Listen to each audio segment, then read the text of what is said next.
call this Bang Bang. Seriously? I will fuck you up.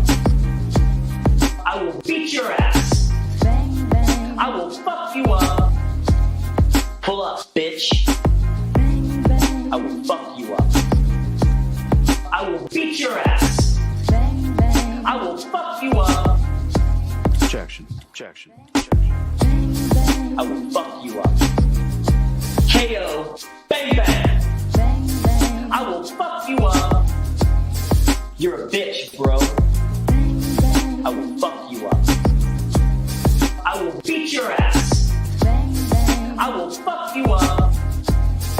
Right? Yeah. The bang bang, the bang bang, pull up. The bang bang, the bang bang, pull up. Right? Yeah.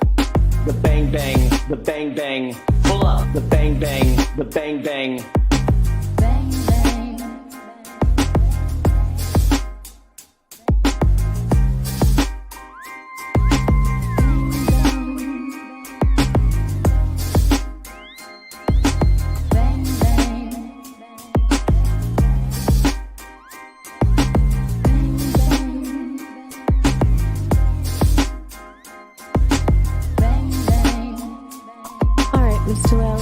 Witness, please.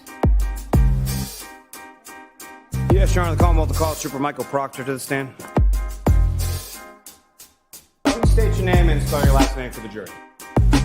Michael Proctor, Proctor. You're a bitch, bro.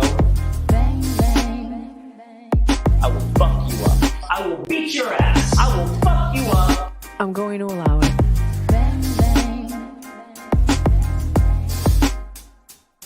I will fuck you up.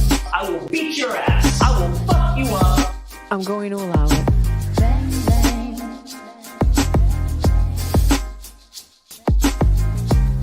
Welcome to the Weekend Live Show. 508 is where I'm from. We run down the biggest stories of the week with you every Saturday night. Let us know in the comments right now where you reppin'. Apache Junction, Taunton, Worcester, Long Island, Mantrod, South Florida, Webster, Malden, Framingham, Tucson, Wichita, Billerica, Salem, Gloucester, Moosop, Connecticut, Charleston, South Carolina, Roslindale, Moosop, Connecticut, London, Hanson, Glendale, Arizona, Lynn, Mapleville, Quincy. Food stands, leave your clothes, buddy, and hey, you a funny ass guy, man. Have you ever heard of Turtleboy? Yeah? Are you a fan? 508 is where I'm from. Hey, what's up? 508 is where I'm from. How was that? You a freaking idiot. Stop telling people that I'm mentally deranged and stupid. Call me Aidan. He's not a doctor, but... Get out of my store, please. You're a fucking loser. You are a loser. You're not a journalist. You're nobody. You're not turtle hair. Don't make such fun of the criminal justice system. NFL on the house, blog that. Let's get this party started.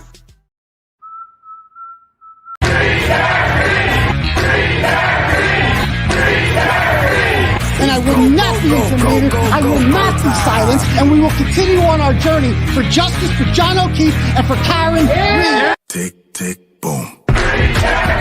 Noise. Go, baby, we bringing out toys. Boys, chopper be singing, should be on the voice. Bang, bang, we gon' ride out. Gang, gang, we don't die out. Want it like this, ain't no timeouts. Tell me who really gon' find out.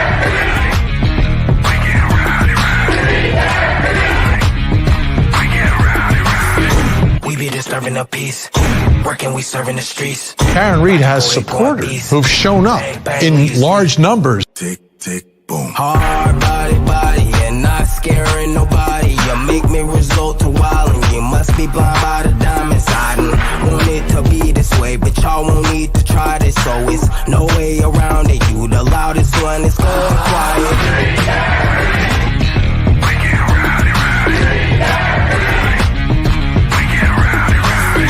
We be disturbing the peace, working, we serving the streets. About to go ahead, going beast. Bang, bang, leave you sleep. This is the first time I think I've ever seen this. An outpouring of support for someone accused of murdering a Boston police officer. Unbelievable situation. Never seen anything like it.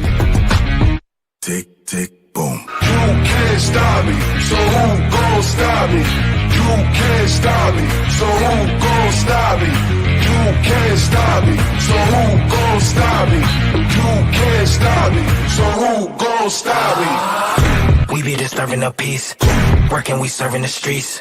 About to go ahead, going beast. Bang, bang, leave you sleep.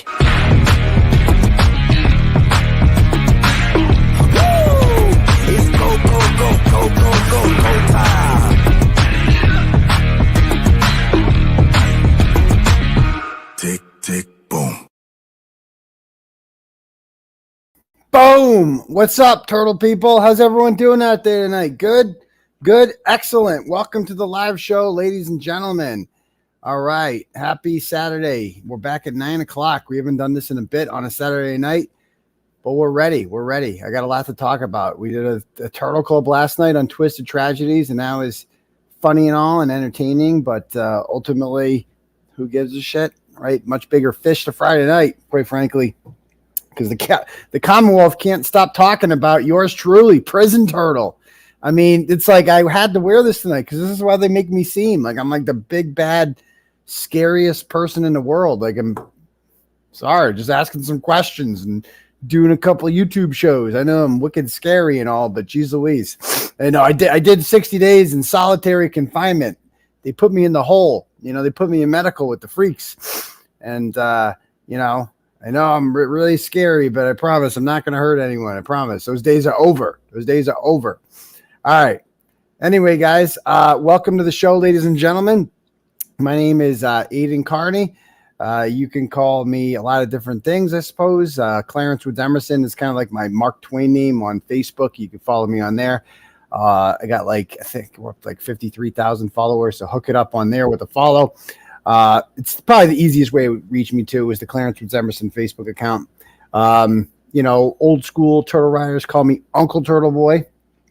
I prefer doctor. That's my preferred pronoun, because if Jill Biden's a doctor, then I definitely get to be a doctor too.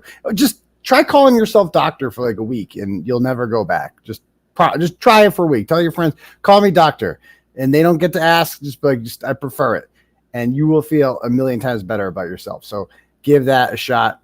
Also, you can call me, some people call me daddy. I know that's creepy. And just to be clear, I've never told anyone you have to call me that. It's weird. I get it for some people, but some people like it. Some people like it. It's a long story. There was a split in Facebook groups last year, and there was some inner fighting, and I had to come in and act as daddy. And so ever since then, you know, it just kind of stuck. So you can call me that. I don't care what you call me. Just be here every Tuesday and Saturday night at 9 p.m. and make sure you smash that subscribe button. We're up to 96.3 thousand followers. I'd like to get to 100,000. That would be cool. I heard YouTube gives you a plaque, although I'm not counting on it. I think there's some stipulations in there, like you can't have ever been in trouble with YouTube, and you know, I mean, I went to jail, so I got in a little trouble with YouTube. So, to say the least, on these YouTube streets. But yeah, so hook it up. Give us a like after this. Give us a thumbs up. Comment on the video, whatever it takes. So. Anyway, we got a lot to get to tonight. We're going to have a couple guests on here. I'm going to have on Jess Machado for a while, or the whole show, basically. I'm going to bring our old friend Rita Lombardi on to talk about, because the theme of tonight is who's the bad guy, you know, who's really the bully, who's really the intimidator, as they say, who's really doing the intimidating, because I'm just sick of this false narrative. I am so sick of it. It's it's a false narrative that it's one thing when Twitter trolls are saying it who don't matter, you know, whoever these idiots are on Twitter. I don't even know who the fuck these people are. Andy Dufresne's, when Kimberly Fair and people like that are saying it, it's we just laugh at them because they're jokes. These are special. I mean, these are people who wore helmets on the bus as children. You know, they don't get to live alone. They're those kind of people. And you know, somebody has to feed them their cereal. So it's one thing when they start saying stupid shit, but when the Commonwealth starts saying it, they wear suits and ties and have guns. And when the judge, in this case, seems to go along with it or buy into it, it's a real, no, we're going to set the record straight tonight about who the bullies are and who the intimidators are. And little homework assignment for all you people out there watching this stuff right now. We need to start compiling this. Like, I want a list. And the easiest way to reach me is on Facebook, Clarence Woods Emerson. You can email me at turtleboysports@gmail.com. But I want you to start sending me examples of intimidation coming from the other side, right? Because we are going to destroy this narrative. It's just, not only is it false about us, but like the exact inverse is true. Like, the problem is them. Like, they're doing everything that they're accusing us of doing. And like, some of the things that off the top of my head that first things I think of are like, okay, the CF McCarthy's incident. Yeah, that was a big one. Got assaulted by a couple of McAlberts there. How about the fact men with guns came to my house and like tore apart my house and took my phones and shit like that? Who's intimidating who? You know, because I made comments on YouTube that they don't like, or I don't know. I could go down, or I went to jail? Like, that was kind of intimidating to do to me. Like, didn't like that very much at all. I kind of felt like I was the one without the power in that situation. So, you know, we need to start putting a list together like that. And I'm sure a lot of you guys have seen, I got to fix this background. It's annoying the fuck out of me. I'm sure a lot of you guys have seen stuff on Twitter and whatnot, comments from these people that shows that they're actually the ones doing the intimidating. So, you know, feel free to send them to me, because we got to start, you know, putting this all together, man. I want to put together a whole list. So anyway, if you'd like to have your message read out loud to the class tonight, we don't have Turtle Chat. We don't have a super chat function, because I had the wrong opinions about the vaccine mandate like 3 years ago. And so you're not allowed to give me your money on here, which is fine, because those crooks take like 40% of it anyway.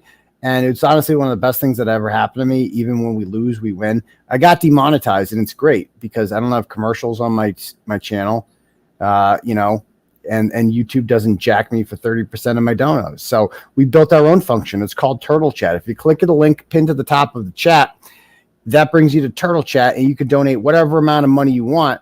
And when you do that, you get to write a message, and I will read that message out loud to the class. You can also Cash App me at $ Uncle Turtleboy. And so let me read a couple. We got 2 turtle chats here already. It says, did you learn about Karen Reed's innocence from the internet? Asking for Yuri Bukkake. I know that's the way he pronounced it. Did you learn it from the internet? Did you learn it from the internet? No, motherfucker. I learned it from the court filings and common sense and the crash daddies. Like, they're kind of the ones that told me that Karen Reed was innocent. And Lucky Loughran, he had something to do with it. There's a lot of reasons.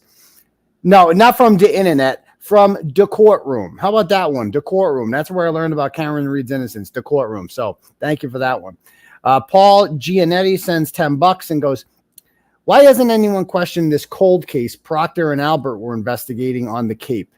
Were they investigating a cold? I think they were just drinking some cold ones. I don't think they were investigating anything. And that's a good question. Is that what they said they were doing? I don't even know. Maybe they were on a mission in the same area Higgy destroyed his cell phone suspect. Well, Higgy was just cutting through a army base like all of us do from time to time. He was just cutting through an army base and just destroyed his SIM card and his, phone, as people do from time to time. And, because he couldn't just get a new phone. He had to destroy the others physically, and he threw it in his trash. But the thing about the trash is it wasn't trash day. So he's like, I got to get rid of this trash now. So he took it in his car, and he just brought the trash with him to the army base. So that's a normal thing to do. And and by the way, if you believe that story, you might be the conspiracy theorist if you believe all this shit. I'm just saying. All right, cool. Thank you. All right, next one. Do we have any more turtle chats here? I just refreshed. Sarah sends $50. Thank you, Sarah. Starting this out right. Nice. She says, Dr. Turtleboy, once again, thanks for your passion and dedication while covering this case. Everyone here appreciates all you do. We have your back, and we're here for all of it. Justice for John O'Keefe and freedom for Karen Reed, Sarah in Miami, Florida. Well, thank you very much, Sarah, and I'm going to continue to do just that.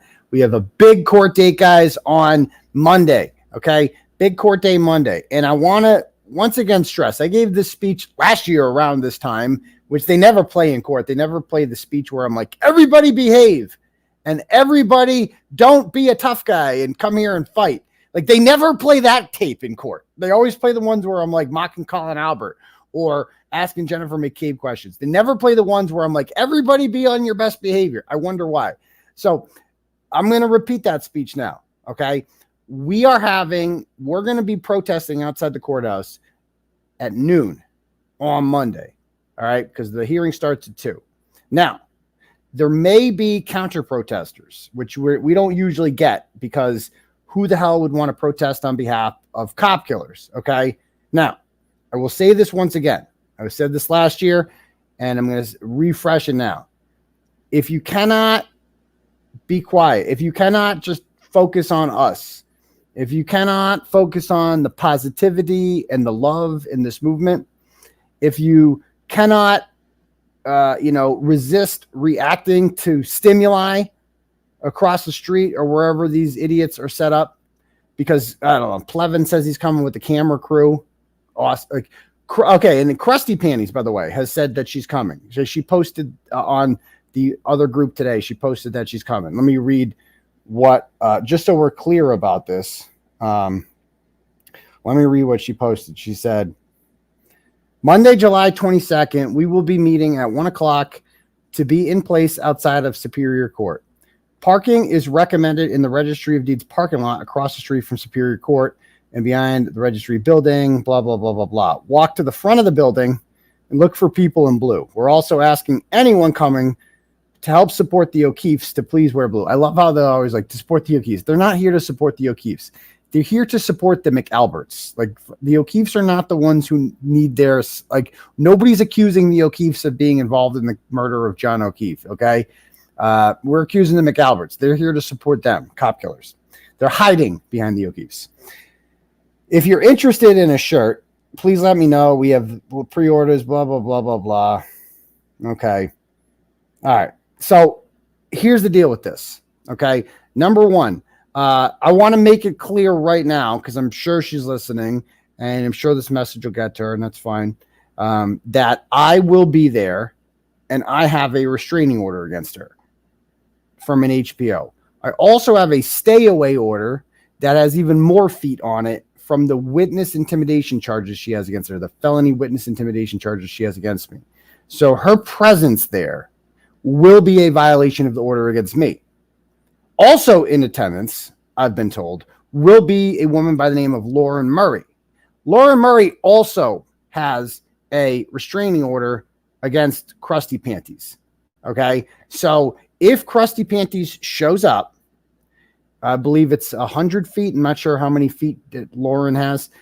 She will intentionally be going towards 2 people who have restraining orders against her, who have let it be known that they will be there, who have attended every hearing. Unlike her, she has never once attended any hearings. So even if she brings the fake victim as a human shield, her order against me permits me to be within 50 yards of any courthouse in Massachusetts. So the restraining order basically does not apply within 50 yards of any property of a Massachusetts courthouse, which, by the way, includes the Registry of Deeds, because that is where they do jury selection. So just putting that out there. So she can't be used as a buffer against me there.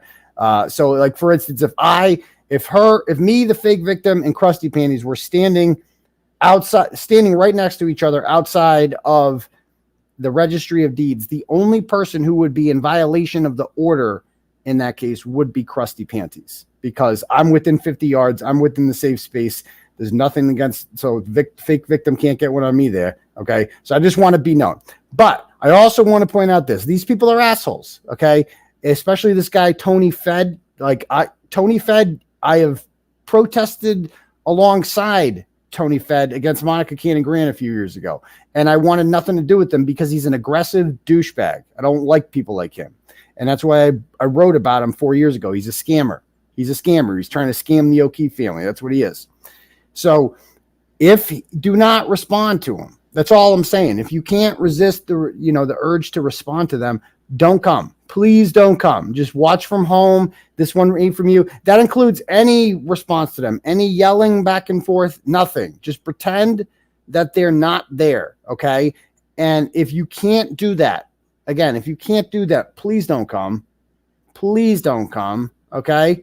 Because this reflects on all of us. This reflects on all of us, okay? So, anyway, with that said, and we just I love the rubber duckies with Eve. The rubber ducky thing is just the highlight of all this. If you guys don't know, somebody left some rubber duckies outside of D&D Pizza. On the bottom of them, they say, what did they say?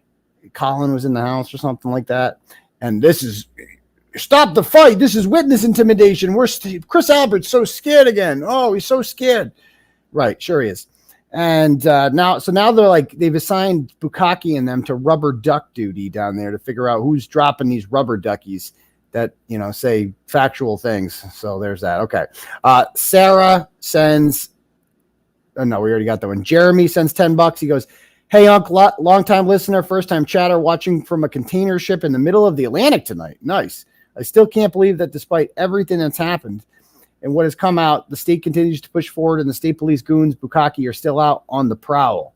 Makes me say that's the scariest part. We're going to be getting to that tonight, that these people are out there, like, going after random women and stuff. Thank you. Danielle sends $5. Says, do you think it's possible that some members of the jury are waiting for a big payday with one of the Netflix docs, and that's why they're not speaking publicly? So, no, I don't, because I know from experience with this stuff, documentary companies do not pay. Like, that, they do not pay. Like if the O'Keefes are featured in the Netflix documentary, which I'm sure they will be, they will not be receiving a dime, because that it's like unbiased. Like they're against doing that. I know this because I'm in negotiations with this. Like, it's a little different with me. Okay. And that, if that documentary is done from the perspective of like, oh, poor Peggy O'Keefe and poor Paul O'Keefe and poor Jennifer McCabe, it's not going to do very well. Like, and I know as a fact, so I'll tell you right now, you know who's behind that documentary? Gretchen Voss is. So Gretchen Voss is the person working with Netflix on that. So that's why they're excited about it, because Gretchen Voss is one of them. I know, and that explains why Gretchen Voss was in court every day. And I would say, who the hell is Gretchen Voss working for? She wasn't really working for anyone. She could have just watched her from home, but Gretchen Voss always angled herself to be on TV. So now in the Netflix documentary, she'll be seen on there. Like she was, when she got left out that last week, and I'll have Jess on in, she'll tell you about it too. She'll confirm. Gretchen was pissed, like wicked pissed, like tried to negotiate her way in all the time because Gretchen wants to be on TV. So I think that the documentary producers from Sandpaper who looked this up, they Googled it. What comes up first? Oh, the Boston Magazine story. So let's get Gretchen Voss in here. She's been all over this from day one. Now, Gretchen Voss is a McAlbert. She's trashy. She's friends with Grant. She's friends with Krusty. She did mushrooms with Krusty Panties. That's what it says in the fake victims messages with Krusty Panties. She says they did mushrooms together. Like that's how trashy Gretchen Voss is. So and everybody in the media line hated Gretchen Voss. Like couldn't stand her. It was like the worst kept secret. So that is what is behind the documentary, and it's going to be a flub. And they are going to look so stupid when the indictments come, because somebody's getting indicted for this. I'm not saying the McAlberts are, but the police will be. Like Michael Proctor is in a world of shit. He's in a world, at least him. If not more people, heads are going to roll with this. So, okay, so thank you for that one. Who else do we have here? Evie sends $5 because I want to see John Cena play you in the movie. Like I said, I had dinner the other night with the producer from Compelling, and I was blown away by this guy. Like this guy is real deal.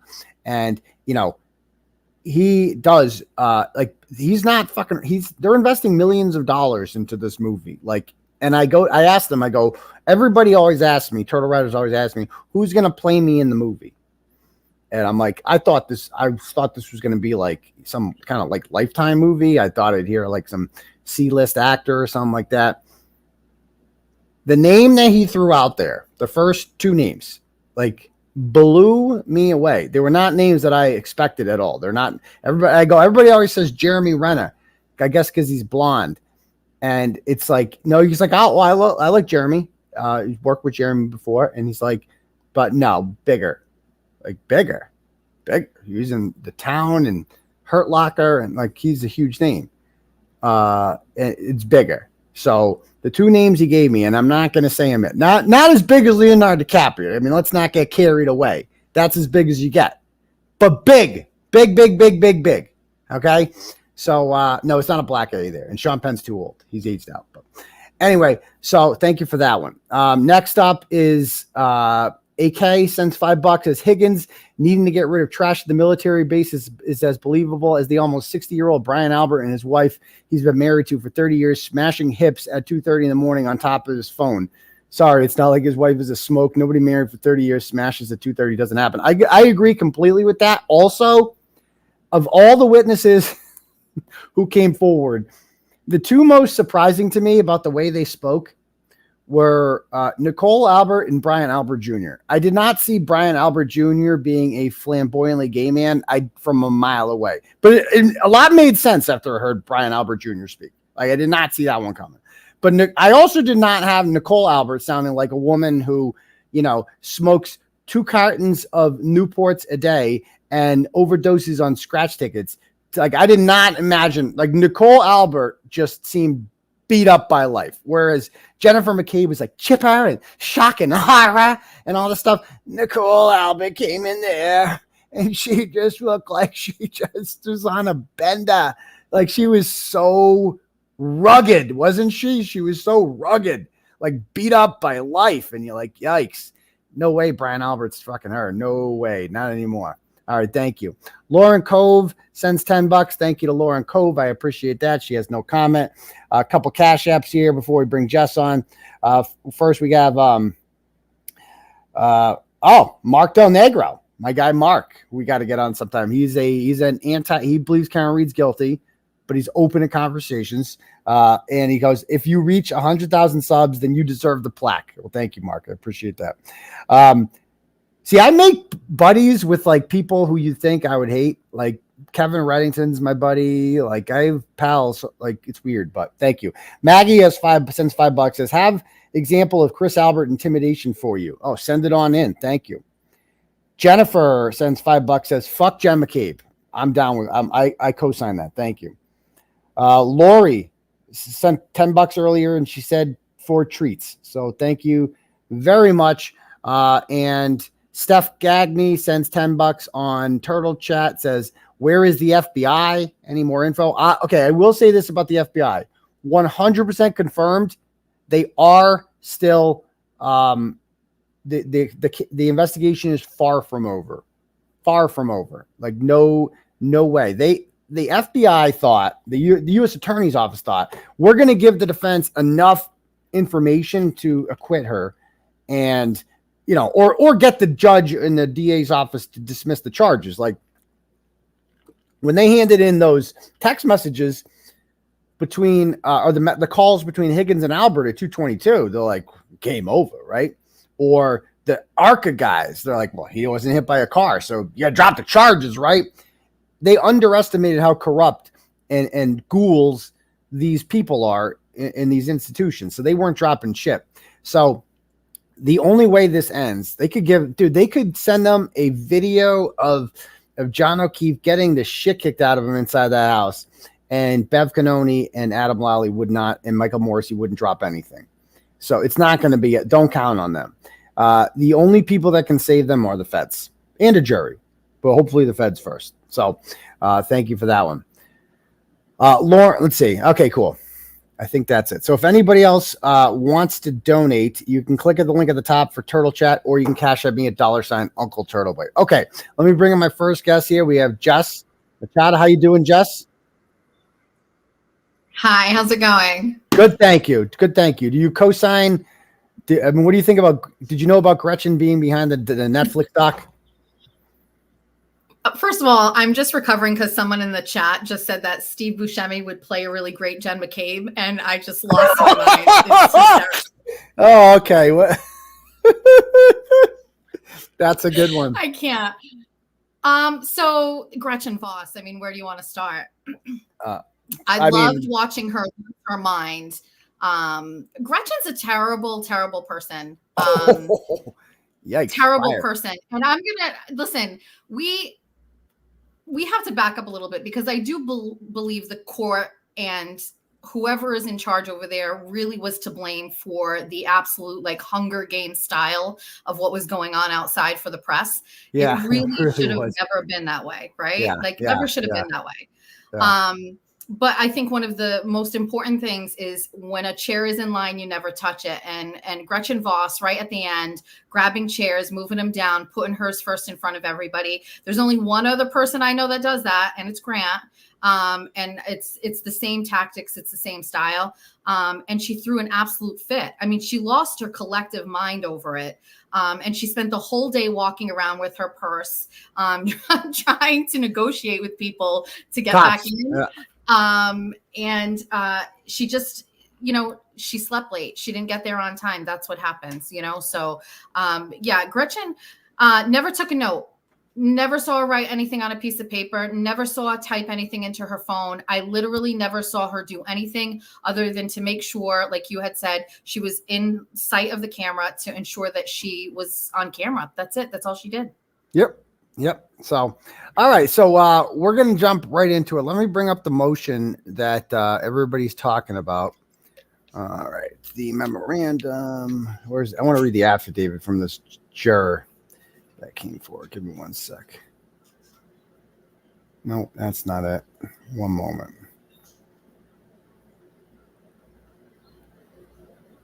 All right, here it is.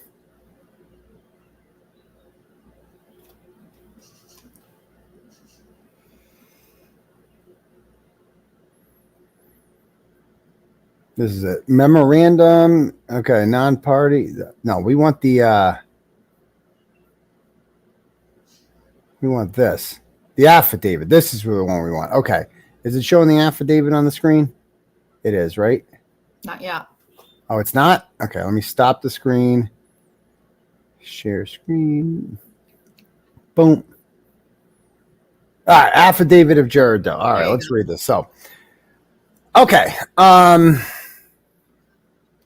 So Juror Doe is asking for the impoundment order, impounding the names of the jurors to be, to be hidden from, or to be extended. So right, it's an odd thing. The names of the jurors are usually public information, let me actually play. I got a little video here from my friend Aussie Insider who kind of sums this up well. Give her a sub if you haven't already. This is a great video. She kind of she talks about it. Right? Here we go. That guy. Just say it. You, Mr. Kearney. Just say it. Aidan, Kearney. Just say it. So, Mr. Kearney. Kids in your imagination. Just say it. Turtleboy. That's it. Aidan, Kearney. Turtleboy. I have the place to say it once more. Aidan Kearney. Just say it. Aidan, Kearney. Just say it. Turtleboy. Yeah. Yay, we're back to my favourite part of the show, desensitizing people who hate Turtleboy, Turtleboy, Turtleboy. Dun, dun, dun. This chick's so good. People who gets triggered every time you hear Turtleboy, Turtleboy, Turtleboy. Dun, dun, dun. Then this PSA is not for you. By virtue of the mere fact that people do get so triggered by hearing the name Turtleboy, Turtleboy, Turtleboy. Dun, dun, dun. Auntie Bev's able to distract you all by things that have nothing to do with the Karen Reid case. But wait, I heard him say he knows who the jury foreperson is. Yeah, well, if you had longer than a 5-second attention span, you might have also heard that he hasn't released it to the public yet. But wait, he did it last time in the other case. Again, longer than a 5-second attention span would indicate that case, the jurors were made public. And in this case, they're not. No way, he said, just stop it. If you're going over there looking for a soundbite to incriminate him, then you're falling for it. As I said in multiple videos now, Turtleboy, Turtleboy, Turtleboy, dun, dun, dun, was not at 34 Fairview Road. Turtleboy, Turtleboy, Turtleboy, dun, dun, dun, has nothing to do with the Karen Reid case. Until you're all triggered and outraged by Harvey Levin and all the other tabloids who go around doing what Turtleboy, Turtleboy, Turtleboy, dun, dun, dun, does, I don't believe that you are outraged about Turtleboy, Turtleboy, Turtleboy, dun, dun, dun. Dun, dun, dun. I think you're just being a snowflake because Turtleboy, Turtleboy, Turtleboy, dun, dun, dun, doesn't vote for the political party. It has nothing to do with who killed Officer John O'Keefe. All right, so you get the point there. So it's like, I think that kind of sums, like, I have not done anything to any jurors, yet I am being blamed in this, and you've somehow been brought in. So this is what this juror says. I'm asking that the impoundment order be extended indefinitely because I'm in fear of my personal safety. How personal safety? Like personal safety and personal safety of my family if the names of the jury are made public. How? Like how? What? How would that make them unsafe if their names were made public? How? I don't know. But I've read the impoundment order noted on the very first page. Individuals associated with this case have been charged criminally with intimidation. So that's me. In case everybody's wondering, that's me. So this whole thing is about me, like right away. And I am frightened for my personal safety as a result of learning that someone with the case has been criminally charged with intimidation. Are you fucking kidding me, Jessica? Like, are you kidding me? Like, if this scared juror, which by the way, I don't think this juror actually wrote this. If this scared juror, it really feels this way, could they tell me one thing I'm charged with in the charging documents in which I threatened to physically hurt someone? Can they do that? No, and I think we have to talk about this too. I can't imagine a juror is actually, with this small amount of time since the case, has been able to figure out or deduct that they are going to be in imminent fear. To me, this is just, there's a lot of history behind these words, and it doesn't come right away. You know what I mean? There's a lot of people talking behind that. It doesn't seem authentic. No. How much time have they been able to spend on the internet after they got out of court? So you've been preoccupied with a trial for 3 months. You're away from your work. You're away from your family. And in order to really kind of cultivate this whole narrative of you going after them, you probably going to spend a lot of time reading the Canton cover up, 1 to 300 and whatever, in order to learn the back history. To me, it felt as if the person writing this has known about everything from the beginning. And I don't know how a juror would know that. They weren't supposed to have any knowledge. Exactly. And they say here, I also recall testimony from at least one witness who described being harassed by individuals and her family being harassed because of their involvement in this case. So that's Jennifer McCabe. And again, this was Auntie Bev's doing. Both the Commonwealth and the defense filed motions to keep me out of it. Don't make this about Turtleboy. And Auntie Bev's like, actually, well, I kind of want to make it about Turtleboy because of intimidation that's been going on. And by the way, no one's been convicted of any sort of witness intimidation. That hasn't happened at all, nor will we be. Motions to dismiss are coming shortly in my case. No one's gotten convicted of witness intimidation. So, but Jennifer McCabe was allowed, because that door was opened by Auntie Bev, to get up there and cry about how actually she's the victim. And the only time she and her daughter did this is when they were backed into the hole and they got caught lying. And it's like, people are being mean to me. And so now of all the witness testimony these people recall, what does this jury recall most from the trial? Oh, Jennifer McCabe telling her that she was harassed and now I'm in fear of my life. She doesn't know the specifics, but I fear that my family and I will not only be harassed, but that our personal safety will be compromised. Why? Why would your personal safety, because I'm so scary, right? That's what that's supposed to mean. It's fucking bullshit, Jess. Yeah, that piece right there. I mean, first of all, I understand that there's going to be some sort of curiosity about who these people are, but I think it's less about who they are, what their names are, where they live. It's more about what they were thinking. We want to hear about what they felt. We want to hear how they rationalized some of these decisions. I don't care where they're telling that story from. I don't care where they live. I'm curious about what they thought. I want to hear the words and the thought processes. And I don't think anybody really cares about where these people live. Yeah. And who they are. It could be nobody. I mean, you and I and the people that were in the courtroom, we have the faces to go with this, right? So when I read this, the first thing I was thinking of is, who could it be out of all of the ones that I saw? Who do you think? I think it's a female. And I think it was the one all the way down in the front to the right that was crying on the last. I don't think it's her. I don't think she can afford a lawyer. She doesn't look like she could afford a team of lawyers. I think it's the foreman. I think the foreman wrote this shit. I think he wrote this because he mentions himself in this thing. Like he talks. So I don't know. I think it's him. It just seems like he seems like the kind of guy that would hire these attorneys to do this. But we'll see. And when somebody says they have an attorney, it doesn't always mean that they're the ones paying for it either. By the way, just saying. That's true too. Or writing any of this. Somebody can say, "Hey, I'll do this, but I can't afford an attorney. If you guys want to get me one, I'll be happy to do it." Yeah. So I think that. Now, I have no idea.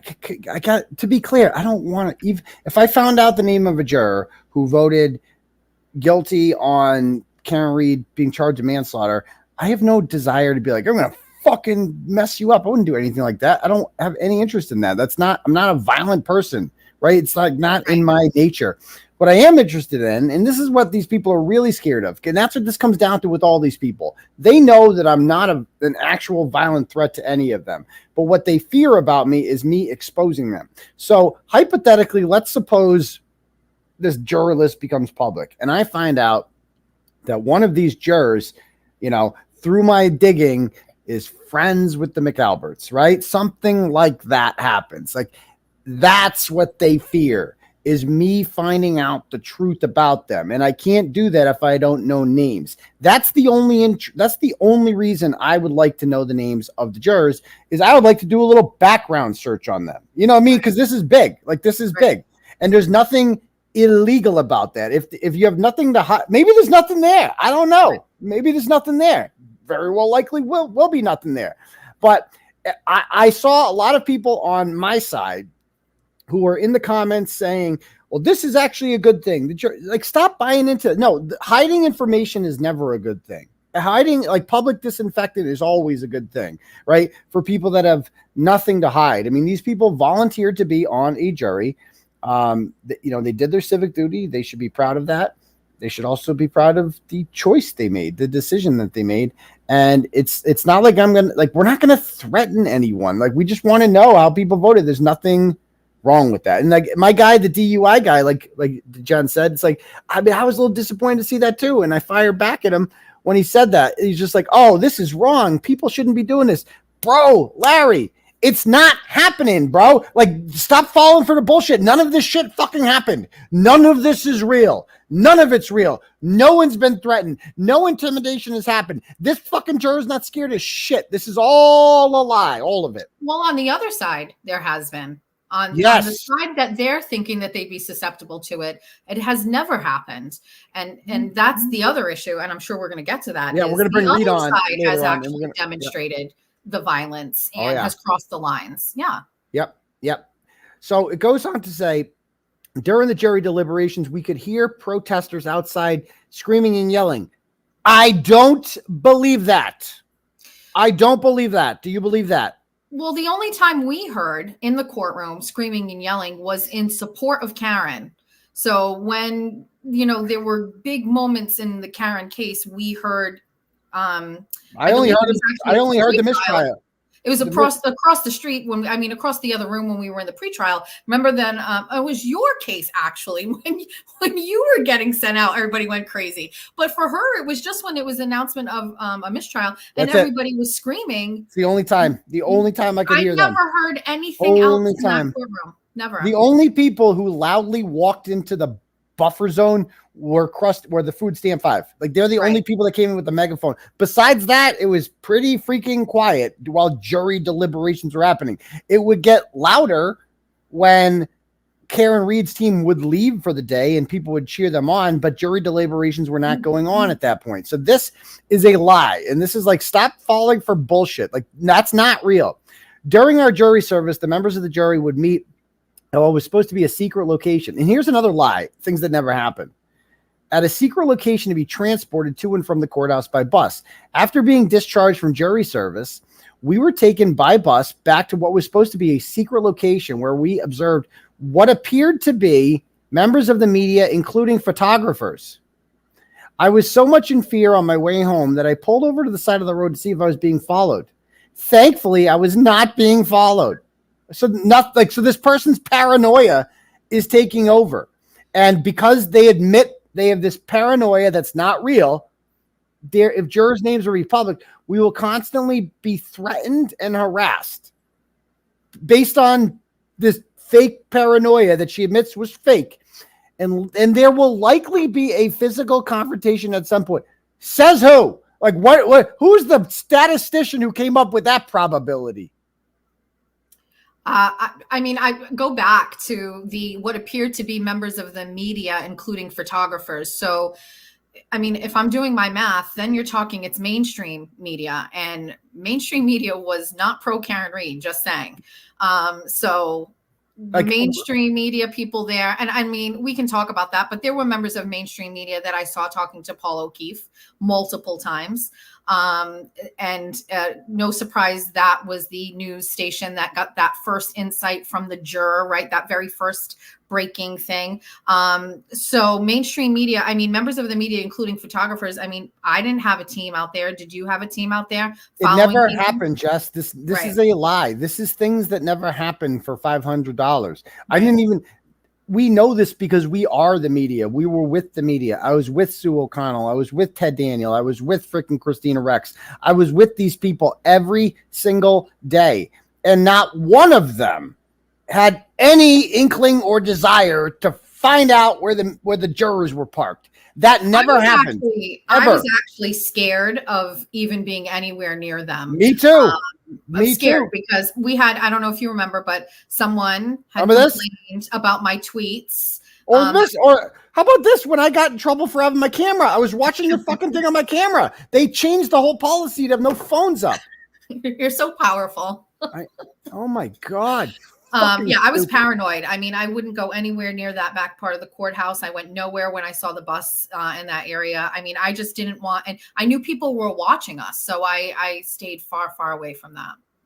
And if I could tell this juror is a lying piece of shit, which basically brings into credibility their whole assessment of this, that this lying piece of shit, anonymous fake juror bullshit, fake victim nonsense.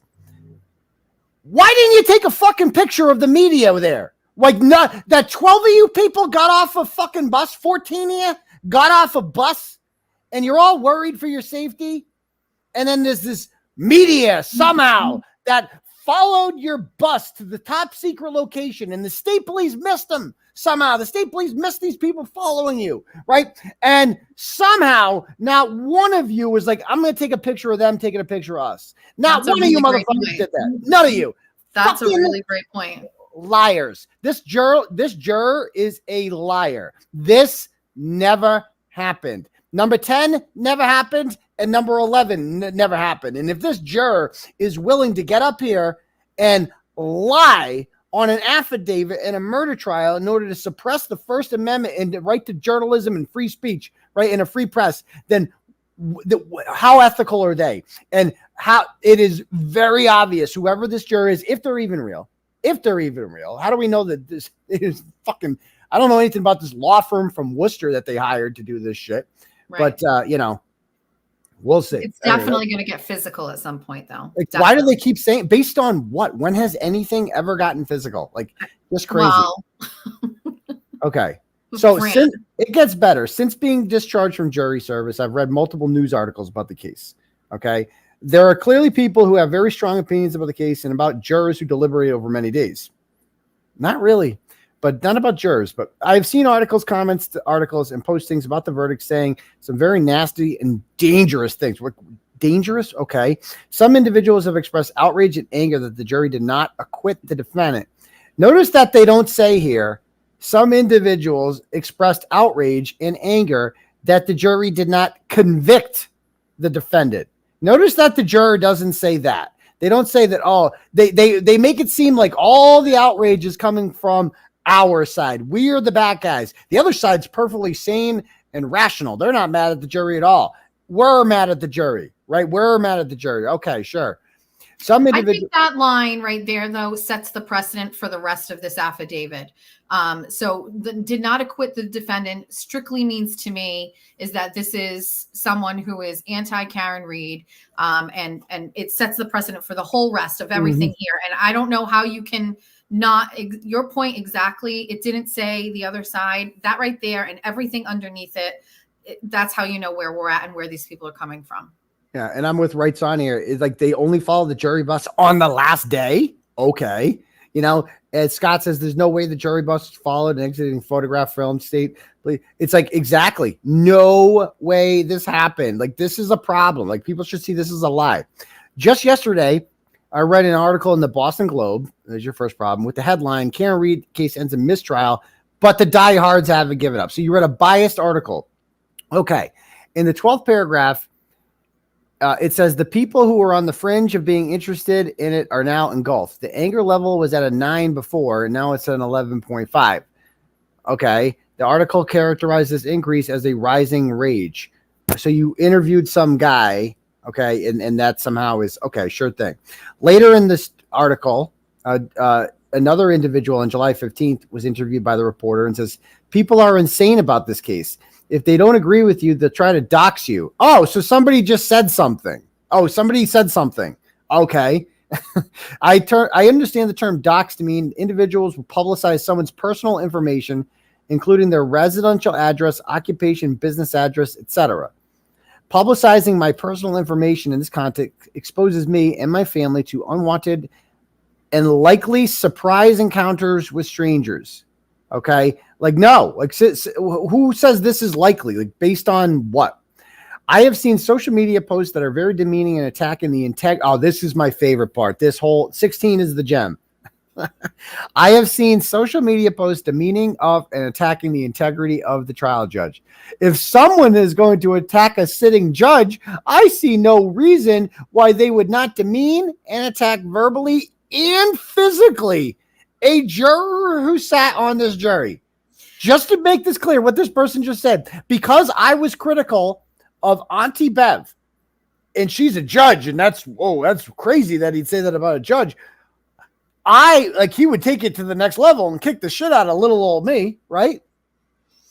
Again, it's the physical stuff. It's that this is definitely going to escalate, that this is going to be a physical situation. I just don't, to me, it's cookie cutter. They know they have to include that because that's the threshold for getting a restraining order. That's the threshold for, keeping these names. So I feel like it's in there only because it needed to be, but it's not factual. There's nothing to show that the Karen Reed side of this was physical in any way. And what's crazy is there is on the other side. And there's so many examples of that. It's almost like they're taking what happened to the Free Karen Readers and then just erasing that it was on our side and putting it on theirs and adopting it for the purpose of this affidavit. Right. So it's just like, I can't believe we went from that. Oh my God, he criticized the judge. Wait till you hear what Howie Carr has done his entire career. Like, that guy must be the most dangerous guy because he's been calling out hack judges his entire career. He's built a freaking brand off of that. I mean, Jesus. I understand that there are individuals who are upset that an impoundment order was entered and they're actively seeking the identity of all jurors. No, I'm not upset about it. But if you tell me the names of the jurors as a journalist, of course I'm going to want to talk to them. Why wouldn't I? For example, my attorneys have made me aware of a video posted by a blogger and journalist, okay, who I understand, to be a person who has been charged with witness intimidation, speaking about the trial and the jury's inability to reach a unanimous verdict.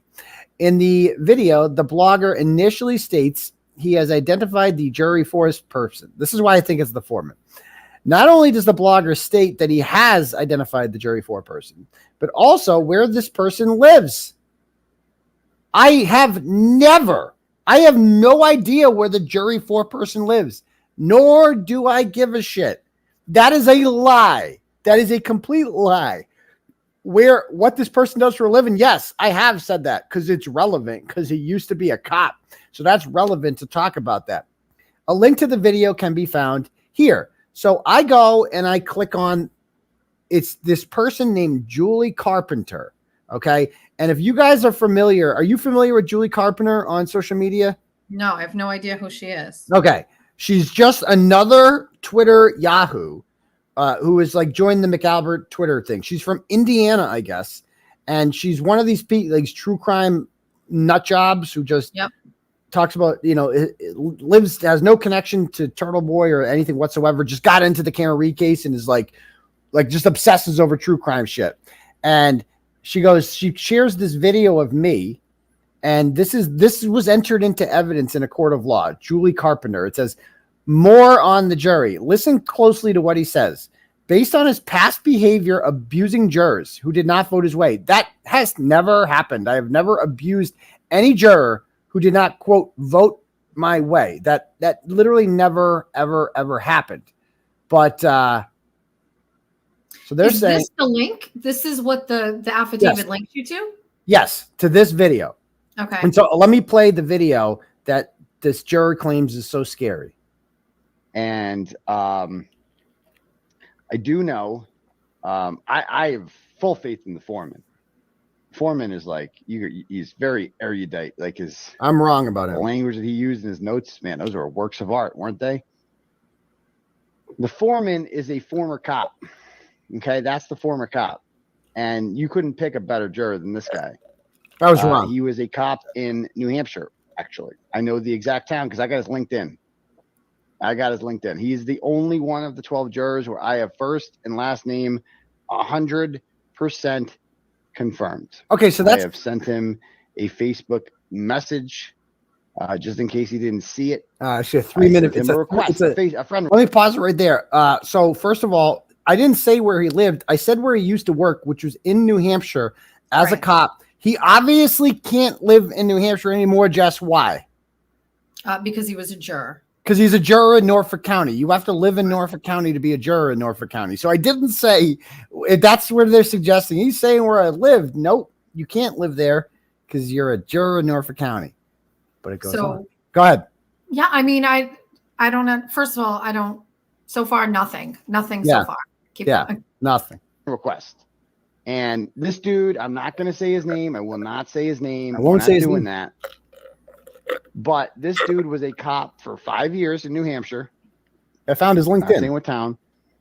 And he left. He didn't want to be a cop anymore. And guess what he left policing to do? And I like the kind of guys that leave. Like, that's the kind of guy you want. The kind of guy that leaves policing. That's the kind of guy you want.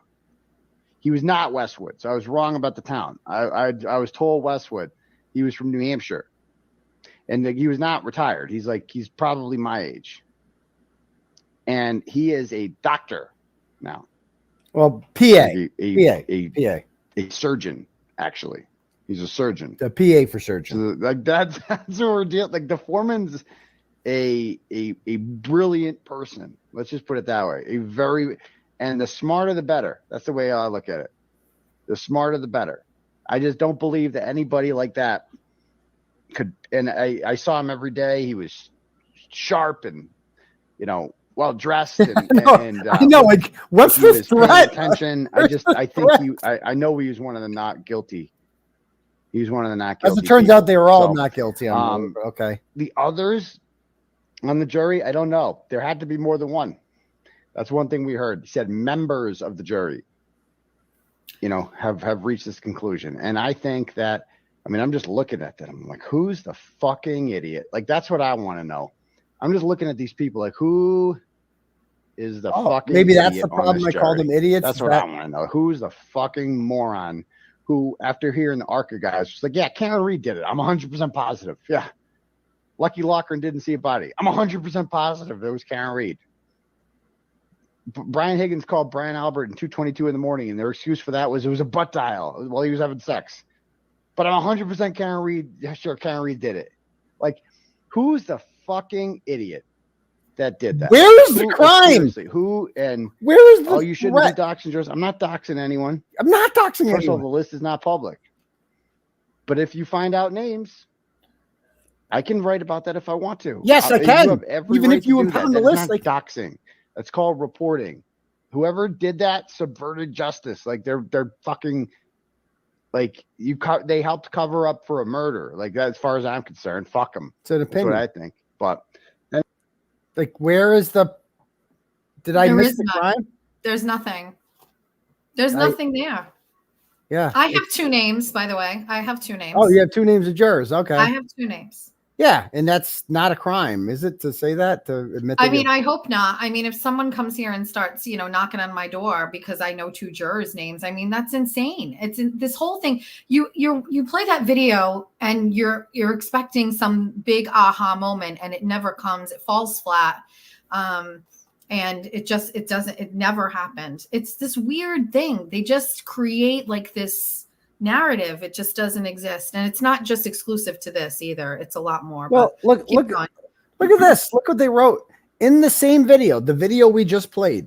The blogger demands to know the identity of the fucking idiot on this jury.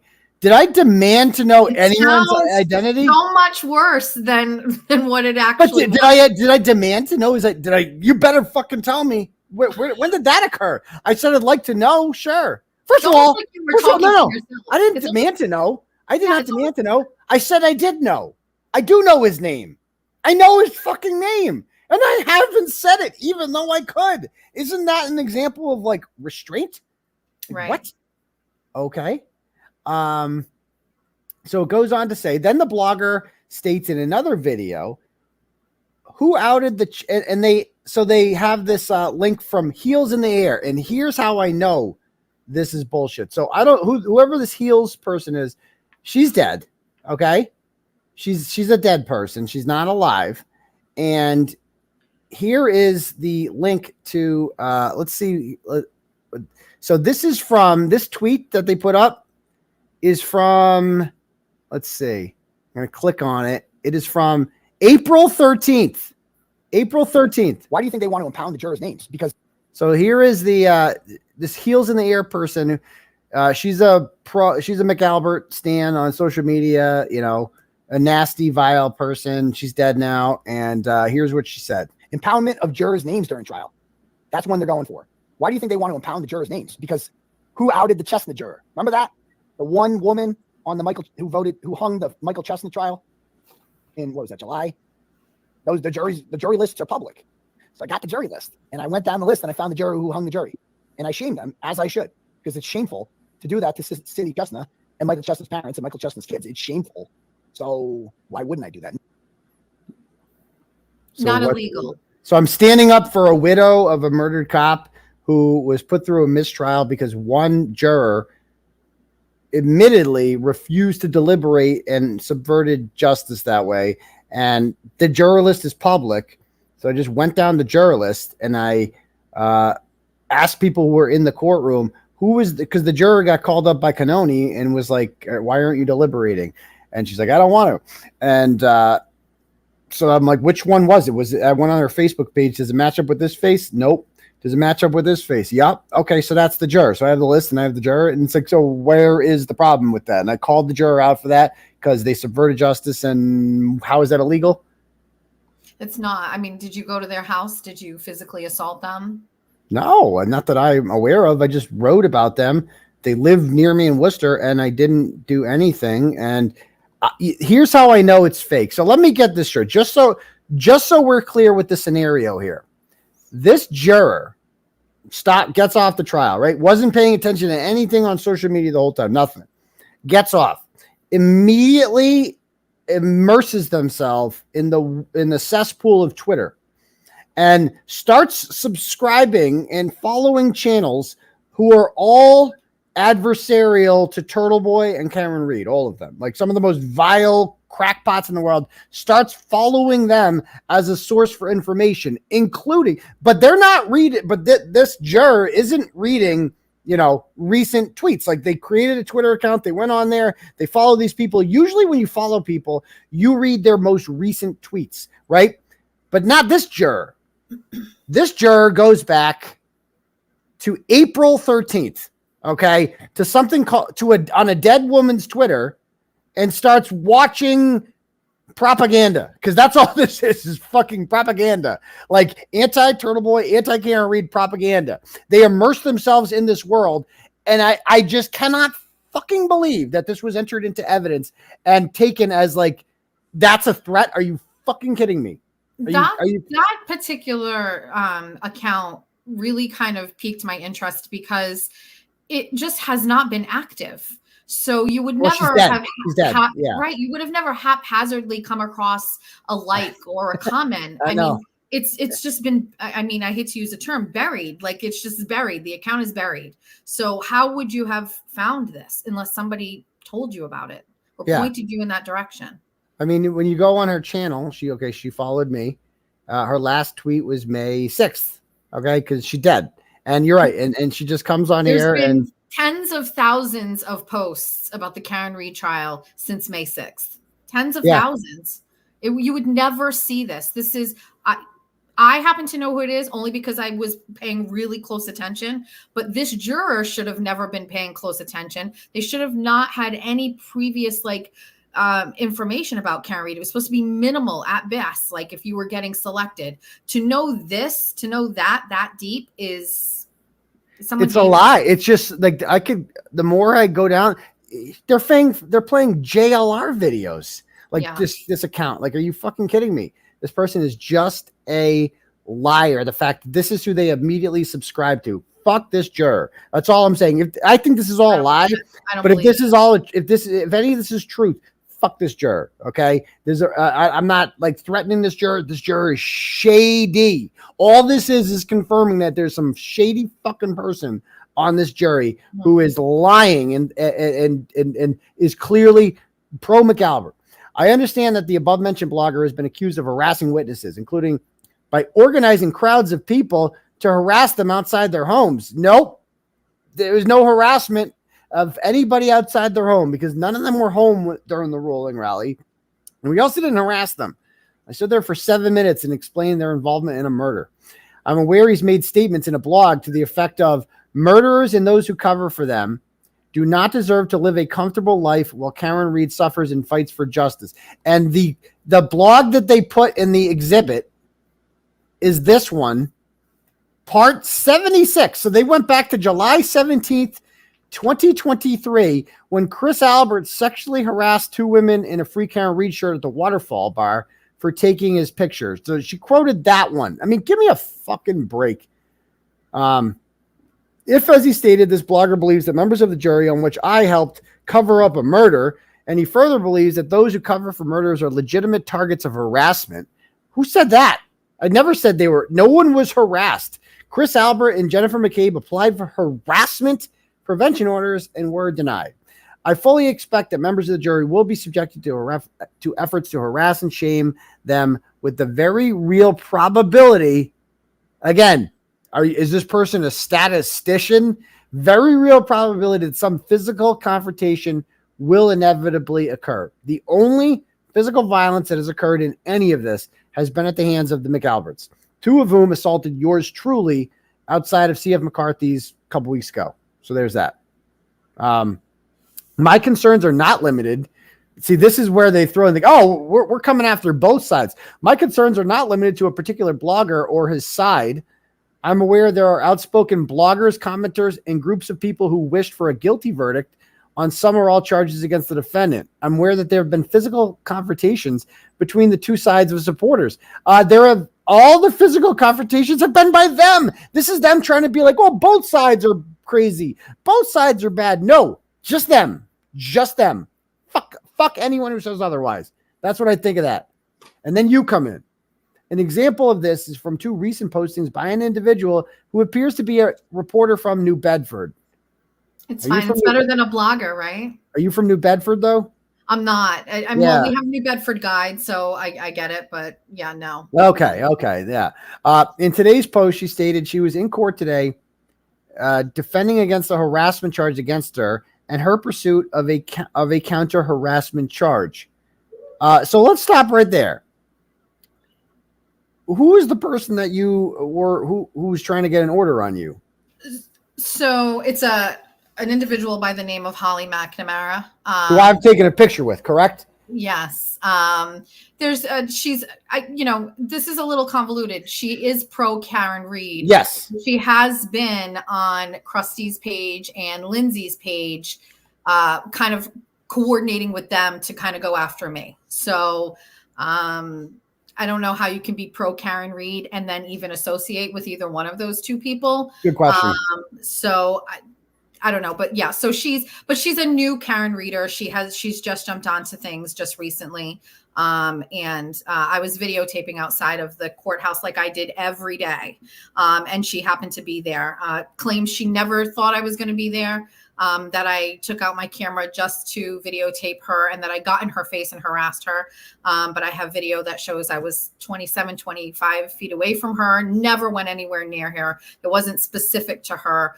But again, the other side is completely irrational. They create a narrative. They make up things. I don't really believe this person is really pro Karen Reed. Again, anybody who's associating or aligning themselves with Kate or Lindsay can't be. You can't have it both ways. If you talk to them, if you're in cahoots with them, if you're giving them information, you're on that side of things. And that's how I feel about that. But I actually had said I was going to, I laid my cards out on the table, said I was going to get a restraining order as soon as the trial was done. I said, listen, I'm at court every day. I'm busy. I don't have time for this. But as soon as court's done, I'm going to handle it. And the day after the trial was done, she went there and got one out on me first. Applied for. But didn't she tried and did not. So we got a 2-person hearing. We went to the 2-person hearing. I countered it in the morning, filed my own, super prepared, hyper prepared for everything. She was not prepared. And then claimed that she didn't need the order that day, that she needed to have her attorney there. Her attorney never filed a motion to appear. Even as of today, still hasn't filed a motion to appear. And then said some other things and just said, no, I don't need one today. I'll have this continued. And the judge was like, well, if you come here again in a week, you don't have an attorney, we're just going to throw this out.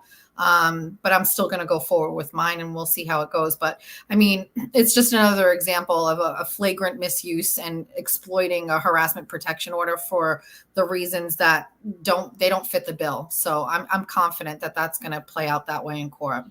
So just so we have this clear, this juror is claiming that as evidence of a dangerous environment in which the jurors need to have their name redacted, they cited a dispute between 2 South Coast women who have years of history of not liking each other. Yes. And recently one of them tried to get an order on the other one and failed, which has nothing to do with the Reed case, nothing to do with anything at all. And somehow that is evidence that the Reed case inspires violence. Right. I mean, the back history there with that person is just far more complex. It really has nothing to do with it. If anything, it's somebody that on that side is lying and saying people were violent and there was no violence. There's nothing like that occurred. Well, then the next thing they cite here is they say yesterday this reporter posted about getting protection from another blogger. Well, I do not know the facts. So that's Grant, I assume. Well, I do not know the facts concerning these court appearances. It is very evident that individuals on all sides in this case have acted irrationally and aggressively over the past few years, which has caused multiple court appearances by parties seeking protection of the courts. So, like, just to be clear about this, Grant is the only person who has an order on him and couldn't come to court because he touched you when he wasn't allowed to. He threw chairs around. He acted like an animal, and he was on the side of the McAlberts, as they all were. Every single person who has an order against them in this situation is a McAlbert. Well, I found that to be very interesting, where they said they didn't know the circumstances. So we know going back about this account from someone who's dead back in May. We know about a can cover-up story from number 73 or whatever, but you don't know about the viral video of Grant, screaming and me. How do you not know that? How did you skip over that going backwards? That's, by the way, not the only person, by the way. So there's another individual. His name is Stephen Cody. He's on the Karen Reed's, the anti-Karen Reed side of things, from what I can gather. And I did apply for and receive an emergency order against Stephen Cody. He's the one that put the turtle up, by the way. Really? At my parents' house, yes. I'm 100% positive of it. So, go ahead. Stephen Cody was sending food deliveries to my home at all hours of the night. He was putting up disgusting videos about, saying I should have my corpse raped. He's just a really crazy, scary individual. He's a sick person. Yeah. Again, one who was initially free Karen Reed and then switched sides. It's on the other side of things. Some people, this case just did attract like a lot of nut jobs who just wanted to attach themselves to something But on the other side, I mean, every time he would post a comment, it was, it was anti-free Karen Reed. He aligned with Grant on things in some of these comments. There's all of these people that align. And I was granted an emergency restraining order against him. I didn't follow through with it. I'm going to be honest with you for a couple of reasons. One, he lives very far away from me, right? He's not close by. He lives close to me. I talked to the police department there, and they were kind of like likening him to kind of being like a poor thing, kind of, you know what I mean? And he isn't really harmless, he isn't really harmful, is what they told me. And I kind of was like, do we really need to get another order here if he's not going to come down my way? I never thought it would cross the line, but I've gotten things sent to my house from people on the other side. I've had the Quran sent to my home. I've had subscriptions. I had the Quran sent to my home. Oh, I never posted about that. I had the Quran sent to my parents' home. Yeah, I have the Quran sent to my home. Yeah. I didn't post about that either, but Me neither. I didn't want them to know. I was like, I'm not going to give them the satisfaction of thinking I ever got it. Well, my husband that's interesting that we both got it. So just you and I, huh? Well, it's just it means it's probably the same person, and it's happened a lot. And so Steve Cody, he's like, so he used to be a fan of, and I've never talked about him ever. And this is the first time I've ever talked about this individual because I didn't want to give him any attention. He's an attention seeker. Again, he used to support Karen Reed and was kissing my ass and all that stuff. And then he just got into it with Turtle Writers a lot. Like there was, and I don't get into that when they do that. Like Semolina and who else? Jen Altman and Suzanne. A few of them have orders on him. And he would message me and say, like, are you going to say anything to your Turtle Riders being anti-free speech and getting orders and weaponized? And I'm like, I would just ignore her. I didn't respond to anything he said. And then finally, he would just message me so much that I just blocked him.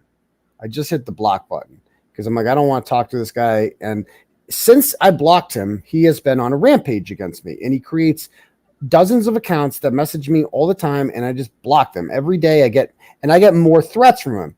And starting in May, he posted a picture of himself outside of my parents' house, okay, on Twitter. And some people sent it to me, and I'm like, whatever, he's not going to do shit. I'm like, he just wants attention, blah, blah, blah. And then, these are texts from my mother, okay?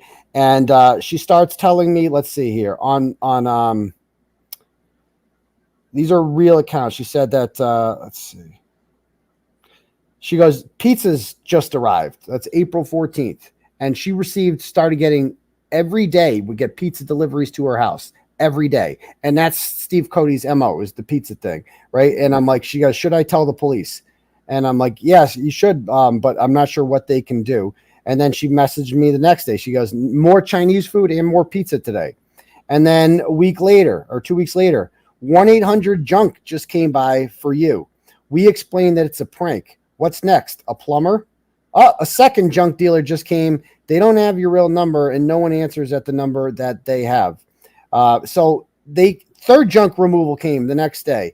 And Steve Cody, around this time, is posting pictures on Twitter saying, coming soon to Aidan's parents' house, 1-800-GOT-JUNK. It's Steve Cody did this. Steve Cody did the turtle. I don't know if anybody put him up to this. It seemed like a male crime. Like, it wouldn't surprise me if, like, he colluded with other people and they kind of encouraged him to do something like this. That wouldn't surprise me. But I'm certain, because who the fuck finds a snapping turtle except this freak? If you look at this kid, you're like, this is the kind of guy that shoots up a school. Like, this is the kind of freak that does something like this. And, the turtle thing, like, they killed a fucking snapping turtle and hung it by its neck from my parents' railing 2 days after my mother died. I don't think that it was related to that. I don't think that he knew, because I wasn't public about it. I think there was just the timing.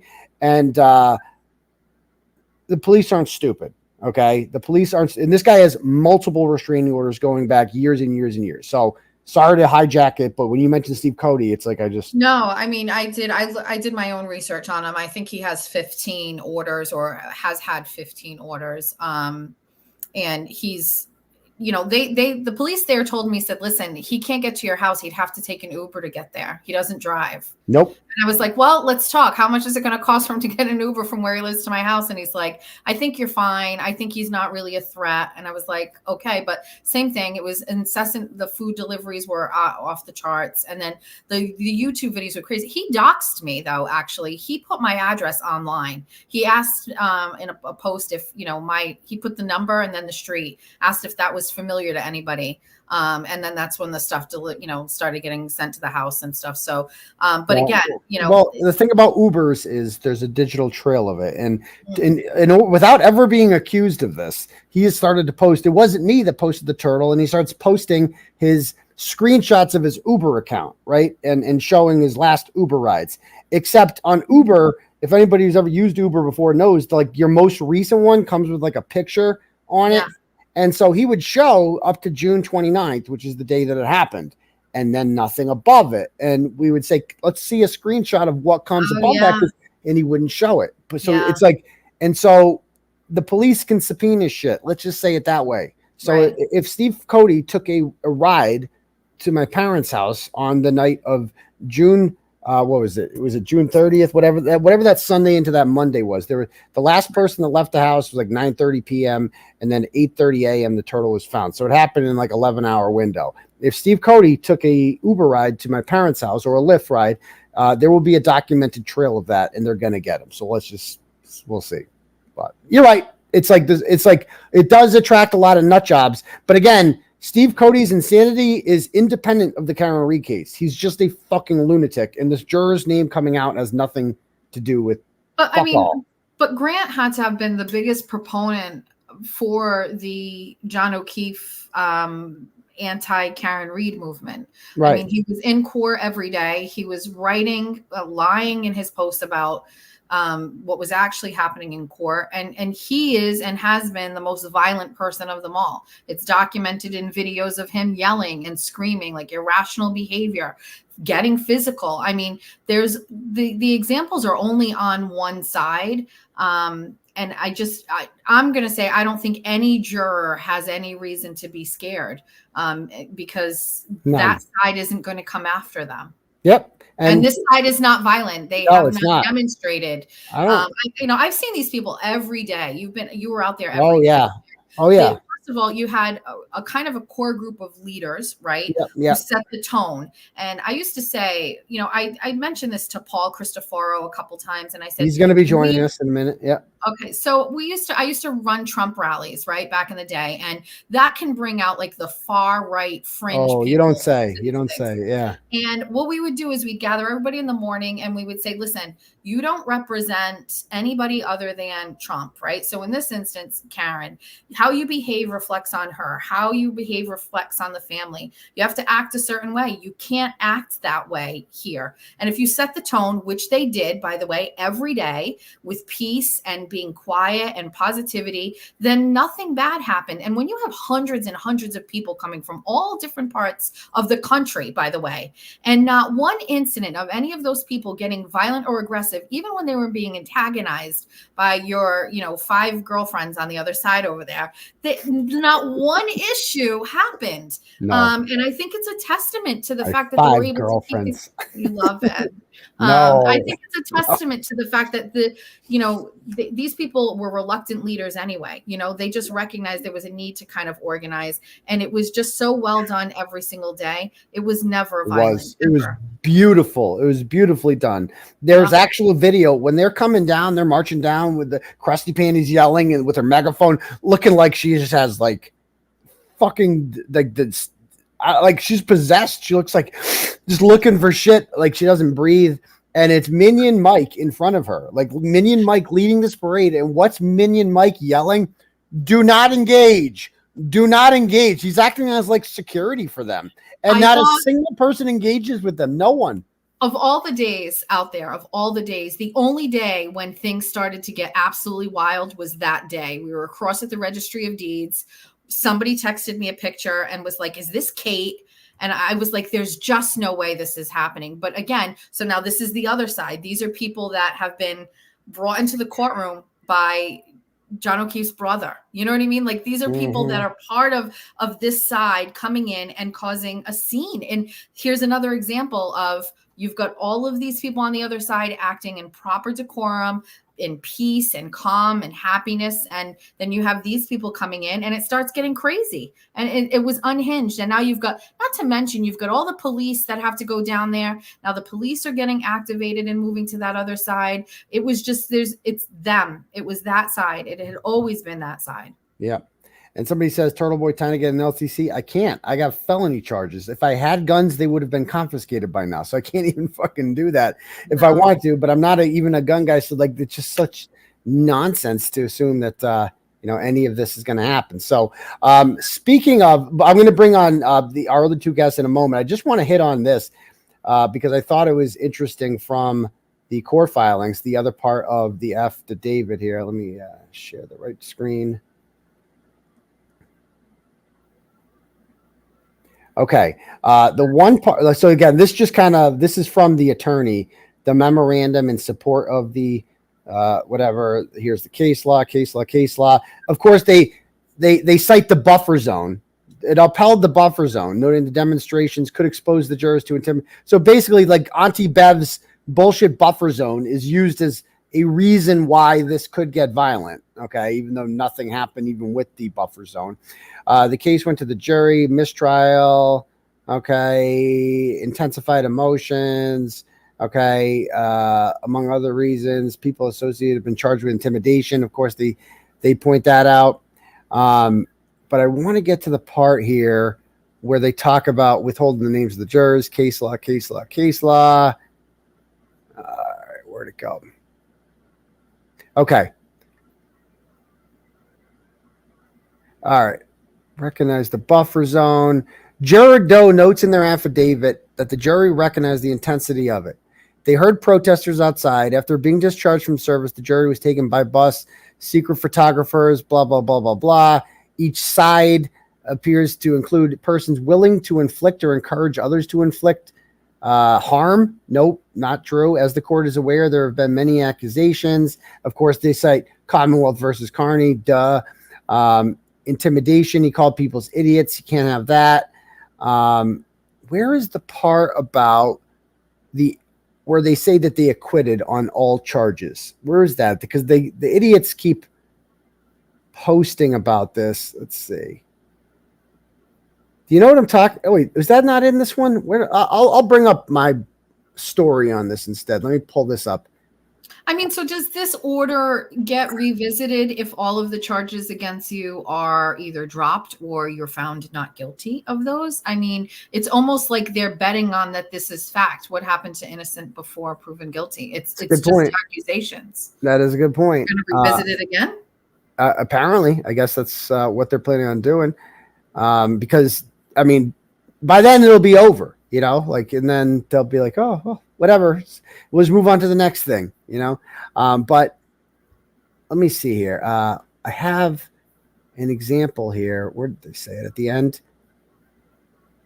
Does anybody have like the most recent time that they have indefinitely impounded jury? There it is. There it is right here. This is the one I'm talking about. It says here, okay.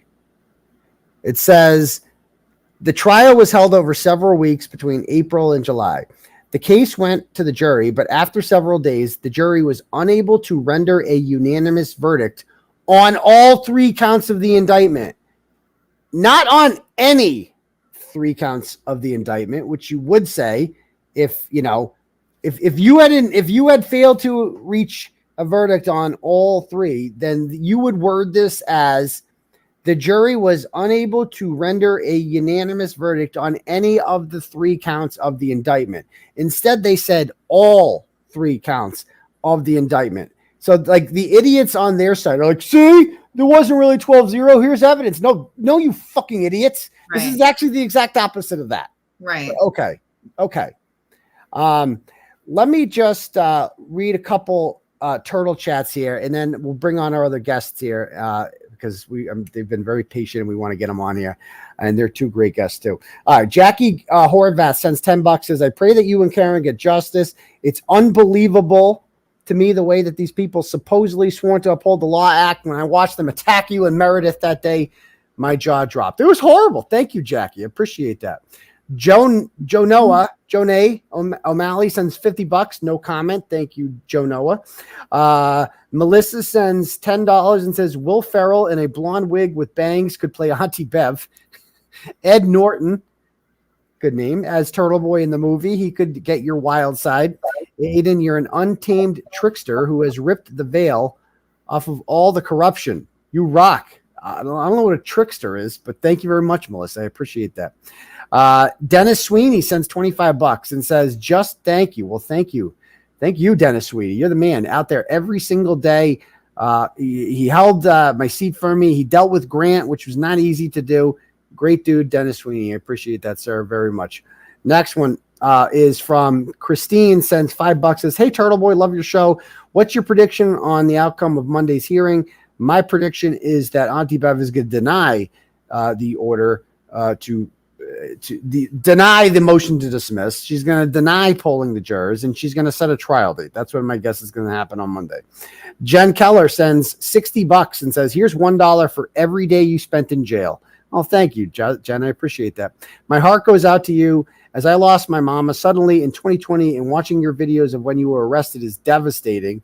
But what got me is when you asked if you could call your mom. Oh, thank you. Much love and respect for everything you are doing. It's very sweet, Jen. Thank you very much. Scott sends $10. It says a shout out to Jess Machado, an excellent journalist, and she has such moxie, as my grandmother used to say. And thank you for having her on the show. Well, thank you, Scott, for all you've done and coming to all the protests and being there every single time. Thank you very much, sir. Sarah sends $25 and says, Sarah again here. Why didn't anyone ask Brian and Nicole to reenact their intimate butt dial? Or even Karen Reed? Show us how this works, please. Demonstrate. I don't think we need Karen doing that, but I reenacted it with the Raggedy Ann doll, and things have never been the same since then. So, we all remember that one. All right. Steph sends, oh no, we got that one. Do we have any cash apps here to get to? We have one from, let's see. Tracy sends $10 and says, Juror McAlbert went in with an agenda. Liar. Yes, I agree. Tammy sends $25, says, thanks for all you do. You're very welcome, Tammy. I appreciate that, ma'am. Suzanne sends $25, says Dana Garvey as Garth needs to play Auntie Bev. There's going to be a lot of people that want to play Auntie Bev. Thank you very much. So I appreciate that one, Suzanne. Okay, cool. All right, so I am now going to bring on a couple guests that I have here. Miss Rita Lombardi and Mr. Paul Cristoforo. How you guys doing? Hey, how are you? Good, thanks. How are you doing? And by the way, anyone else who wants to donate, we'll read some more donos later. Click at the link at the top for Turtle Chat or cash at me at $ Uncle Turtleboy. So let me start with you, Rita. So you've been in the news lately in the last 24 hours, okay, because your lawn got bleached with some balloons. Tell us about that. So, it happened this last week, and, all of a sudden there's big, huge brown spots on my lawn. And I've been in this house for 25 years. So if the sun over bakes the lawn and there's been plenty of rain and I've watered, I know exactly the spots that might get hit. And these were in unusual places. So my fiance said, Rita, someone has thrown liquid on your lawn. And I said, I thought he was crazy. I said, nobody's thrown liquid on my lawn, And so then what happened was I found a balloon on my lawn that was like a water balloon, and it was like half deflated, but it still had fluid in it. And I found it, and I said, oh, maybe kids were walking down the street or whatever, and the balloon, so I picked it up and I tried to pop it, and I just threw it in the trash barrel. And then I was talking to Dennis and Brenda Sweeney, because they lived the next street over. And they have this beautiful garden out front where they grow vegetables and flowers, and they give them to their neighbors every year.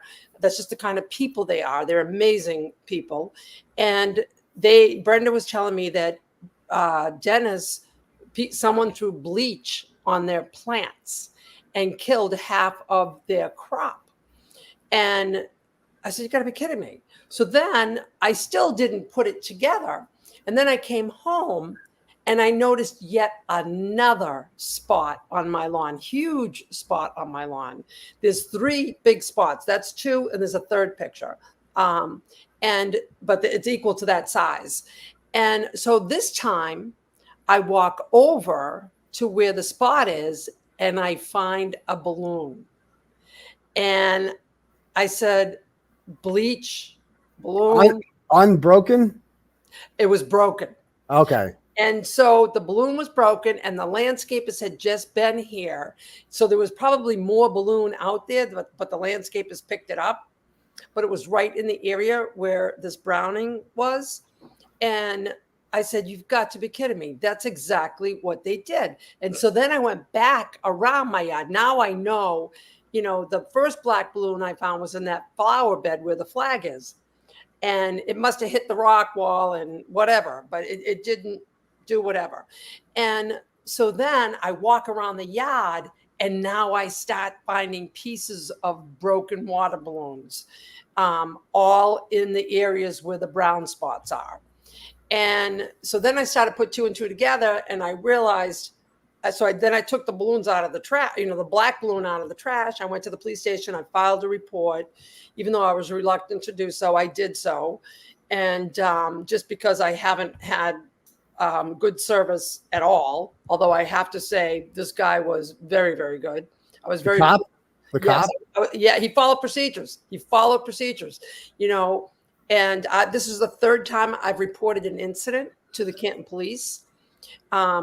Actually, I'm reporting another one tomorrow, but I'll tell you about that afterwards. But this is the 3rd time. And the first time was one of the threatening letters that we received last October.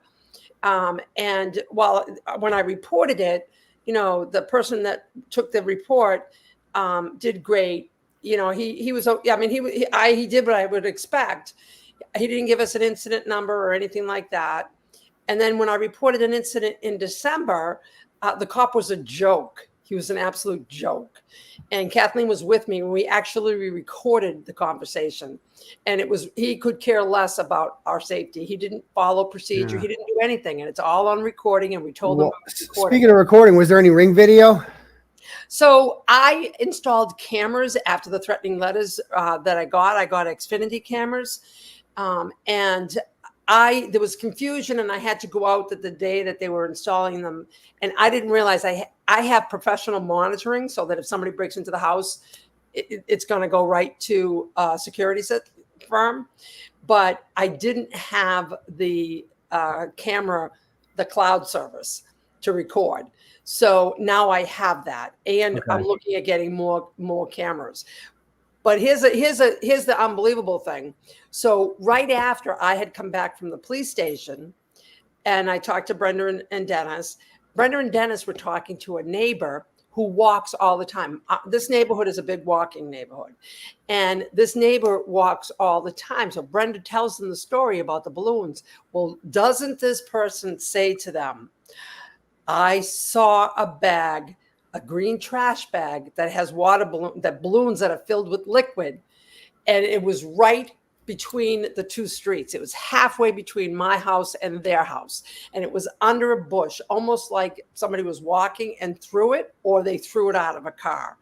And so Brenda and Dennis went to it, called me up. I go down there. We call the police. They come. I just touched the corner of the bag. It's the balloons. So the 2 balloons that were still inflated with liquid, and there were a couple of broken balloons in there, all the same colors of the balloons that were in my yard. So the idiots got rid of. They got lazy, I guess. They had 2 balloons left to toss. And for whatever reason, this is what they did. They took the balloons and the balloons were inside a Target trash bag, a Target shopping bag. And then they took that Target bag and they put it inside a green shopping bag so that if the balloons leaked, the green shopping bag would get the fluid. So they discarded the evidence. And as they discarded it, there's a vape cartridge there. They left her. Oh. That's interesting. DNA. But Not you that know, they're gonna do that, exactly. But I'm yeah. not expecting fingerprints or DNA. Yeah. I mean, we all know who did this. Yeah. This is So- not surprising. So so the reason let me just so that sucks, and that's yet another example of vandalism, violence, and criminality from the other side. I mean, they threw an egg at a 5-year-old and never told the mother about when the court date was, and we're like, well, you didn't show up, so it's your fault. And so nothing surprises me with the Canton police or any of these folks. Now let me talk to just Paul and Rita about this. So you guys are very active in the Free Canton Read movement. Paul has organized a shit ton of standouts. That's kind of his thing. He's the standout guy. And Rita is just the local Canton person, the resident who has been outspoken at the Board of Selectmen meetings. And have either of you guys ever seen, and I'll start with Paul from this, like any type of violence, of threats? You're both out there almost every day in Dedham.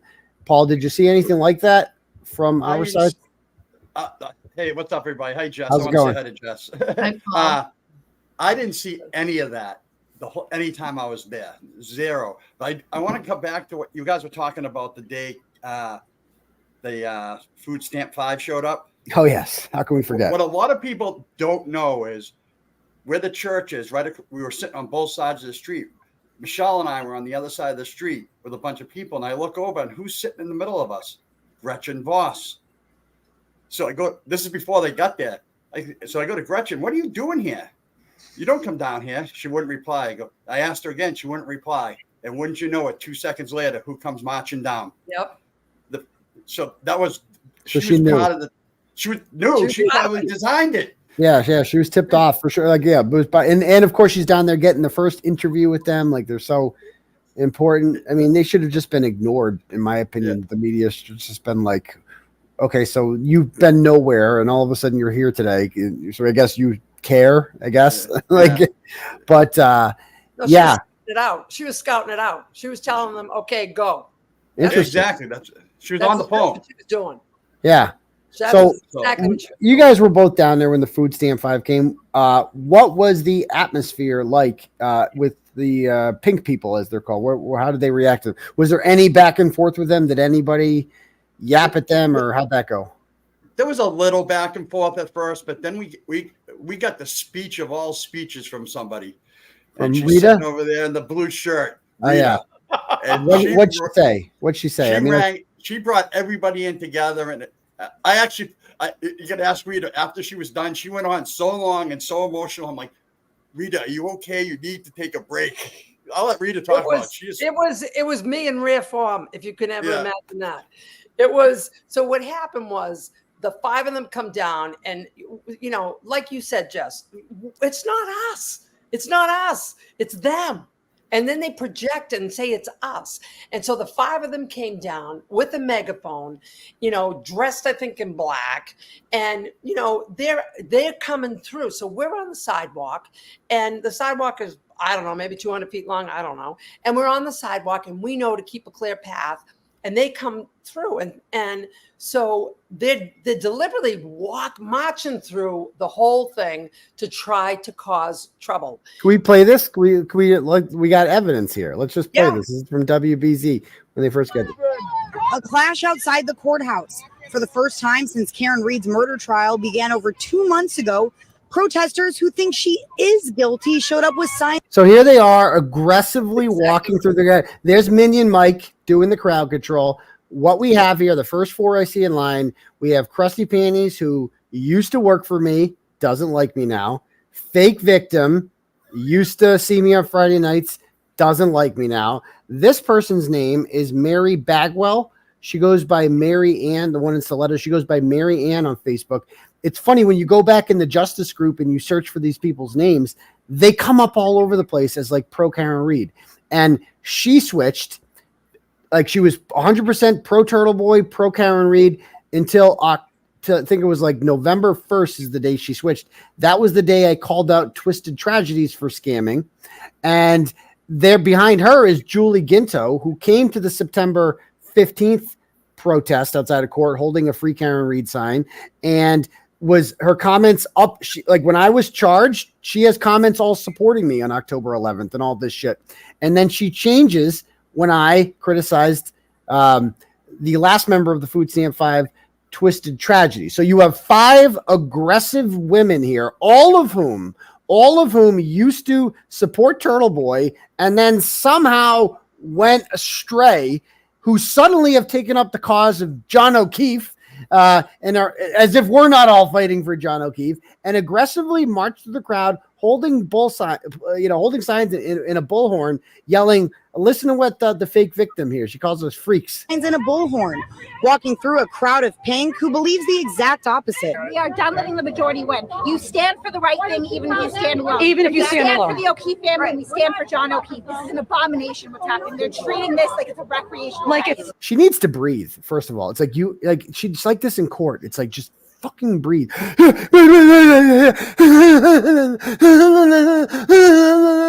Like, dude, chill. Like, talk, breathe. Like it's fun. Like it's all fun. And you can say with confidence, you think Karen Reed killed John O'Keefe. She admitted it. She admitted it. Yeah, she admitted it allegedly a long time ago, but you were still holding signs saying free Karen Reed. And then I said something about Twisted Tragedies and she was guilty. Person group said they were here to support the O'Keefe family and alluded to knowing them personally, but wouldn't elaborate further. Knowing them personally. Not one of these people knows them. None of them know the O'Keefe family or met John O'Keefe, yet here they fucking are. But why now? The protesters say they were mobilized after an incident yesterday where... Well, there's her. There's Twisted Tragedies yelling shit, okay, at her. So that's interesting. According to Dedham police, Free Karen Reed supporters showed up to the O'Keefe family's private gathering location and tried to enter. Police say they left without... Is that true? Did anybody go down to where the O'Keefes were and try to enter? I have no idea what any of that's even about. Not at all. That didn't happen? Okay, I will say this. I do know about that. And I wasn't happy about it. So the day before, somebody went down to the VFW. Somebody did go down to the VFW. And I guess they had a relative that worked there. And they're a Free Karen Reed supporter. And they were standing out with us. And they went down. They had a relative that worked there. And the story that I was told is that that person was not welcome there because the Alberts had rented the place out, and that Chris Albert had blocked in her car and she couldn't get out.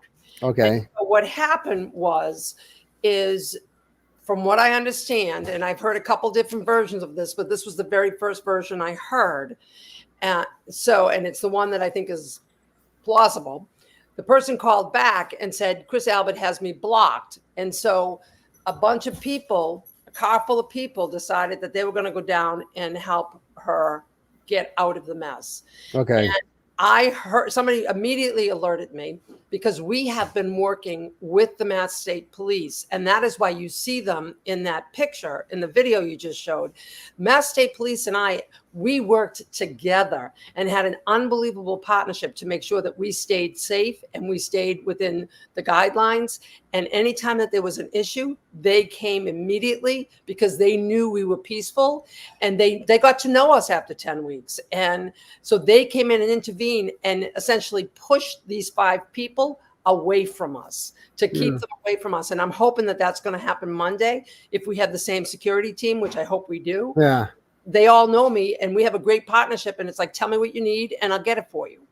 And so that's what happened. I went and I alerted the Mass State Police immediately. I said, there's people going down there. The McAlberts are down there, please. And immediately they dispatched the Dedham police down there. So the Dedham police got down there, I think, before the carload of people got down there, which was good because I don't want any issues. And that's not something we advocate. So that did happen the day before. And so they felt that gave them license to come in and disrupt us. Right. And that's why, Aidan, when you said at the beginning, and I really appreciate it because you have said this from the beginning, if you cannot control yourself, stay home. Right. Need you to stay home. Right. Because this is what happens. You know, one person thinks, oh, I can go down because my relative works there or something. And knowing the McAlberts are down there. And this is what we get. And so that is what they are saying is the reason that they came down. Now, we know they lied through their teeth, and it was 2 days left of jury deliberation, so who knows why. But they finally decided they were going to come down and be disruptive to us. And so we were, as soon as I knew they were coming through, like people knew to alert me, and they know who to alert. And so we all went into motion to tell people, do not engage. And that was the message that Mike was doing. And that's what we were all doing, telling them not to engage. Mm-hmm. And what happened was they pushed them to the corner of the street, corner of Bullitt and High Street, I think it is, away from us. So it's if you guys want to protest, you can protest, but you have to do it away from the peaceful protesters. And so I'm grateful to the Mass State Police for the partnership that we have had this entire time, because they work to keep us safe and keep them away from us. And we need that same kind of partnership Monday, because now they're trying to rally the people to come. And it doesn't really, I don't know who they're going to rally, who they're not going to rally. These 5 people are quite deranged, and Yes. they're unhinged, and all they want to do is start conflict. And they were unable to be successful because the police isolated them. But you know, that did, and Gretchen Voss, like Paul said, I saw Gretchen Voss. I saw her in motion. She walked down by the pickup truck where we have our food. She's looking around, and she must have said, okay, go.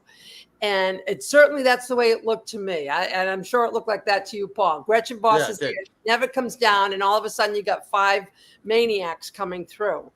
And, you know, trying to, and we had a lot of new people every single day. So every single day, I'm working the crowds and saying, listen. Well, let me play the part where you start talking there. Hold on. Maybe, just maybe, we should let the family grieve in peace. Oh, shut Today's up. confrontation only energizing the Free Karen Reed group, who say the ambush was unexpected and that they are the ones on the side of truth. Enough with the bullying. We need to bring back respect, and we need to bring it back now. They spoke a lot about you guys harassing the family. What's your response to that? You know, I'm very glad you asked. It's called projection.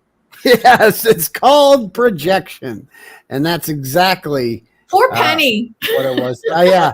I know. Did you see the part where Krusty Panties like yells at Penny? Like there's this. Is this the video? Like there's one where she like screams. She also had the brunt of the Tony Fed thing in your hearing last week too. Oh yeah, she's like, I don't, and fuck you too. He goes to Tony Fed. The other thing that Penny did, and I don't know if it was that video or another video, when they were all down by the end of the church, she asked them all, "Hey, I've seen pictures of all of you guys in Free Karen Reed shirts. Do you want to explain that?" Yeah. Yeah, exactly. And then like, Into it further, and I changed my mind. oh yeah, that's all they got. Huh? It's like They got nothing. I swear there was one video where she like Krusty Panties yells at her, and it's just like she starts asking her like, "What do you think of that, ma'am? Would you like it if someone did that to your family? Oh yeah, Would you? Like it's fucking deranged. Like, you know, again, here's more videos of them like march. Is this the video where they just march through? Oh no, that's Karen coming in every day with her entourage. You know what I said though is if they had set up camp on the other side and held signs up for John or for justice for John, they would have gotten the same amount of press time because there was no other side represented. So if they had come and been quiet and had not been doing this crazy unhinged stuff, they still would have had their 5 minutes because they didn't have that in the news. So they didn't have to do this. If they wanted to get some exposure and they wanted to draw attention to the other side, they could have stood on the other side with different signs. And the news was thirsty for that. They get the same old things every day from, you know what I mean? All they needed to do was show up and do it a little bit more respectful. Yes. And still would have made the news. And this is them. Like they finally are on camera, and this is how it's going to work. Like which watch how they do it. Do not engage. Do not engage. Do you hear Mike there? Do not engage, he says to them. Do not engage.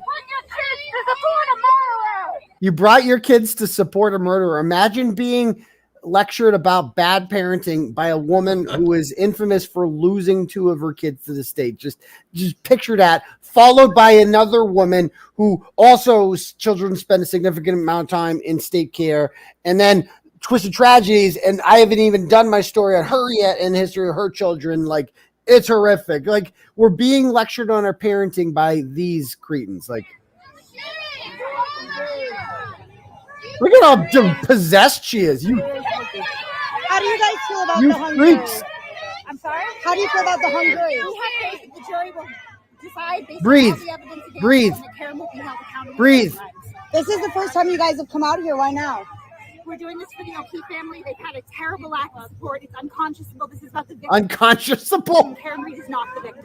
How do you guys Okay. feel about all the people that? Oh, here they go. Now watch this. This is my favorite when they all just start shouting. Like, it just shows how unhinged they are. It's just like, and we all know what's motivating her. Out here. CPU might be a pedophile. They should all be ashamed of themselves. They're treating this like a recreational.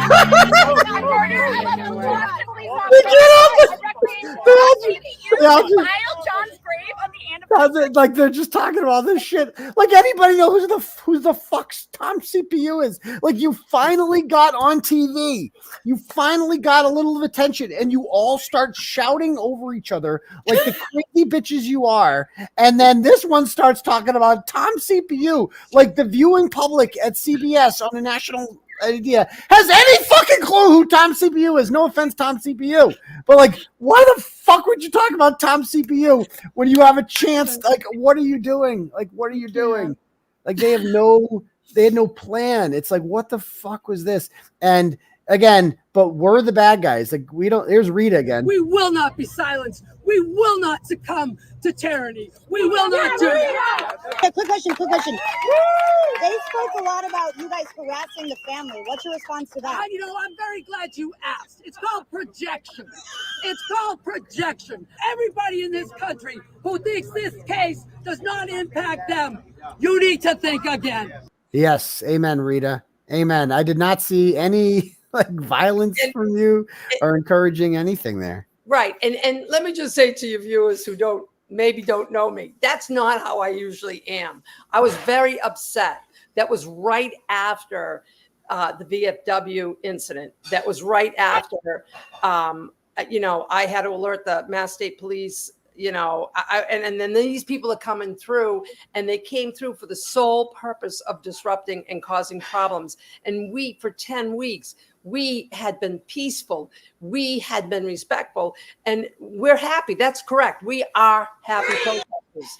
And, because we don't have to smash things to get our point across. All we have to do is use our voices. And I was really upset that they came through like that, trying to disrupt the crowd.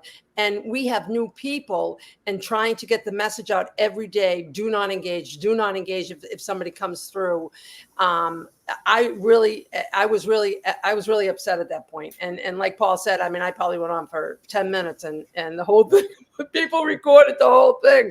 Yeah, but And Rita, I think you guys really need to be really proud of what you were able to accomplish and manage the crowd. And again, you don't know these people. There's newcomers every day. You're getting people from all over.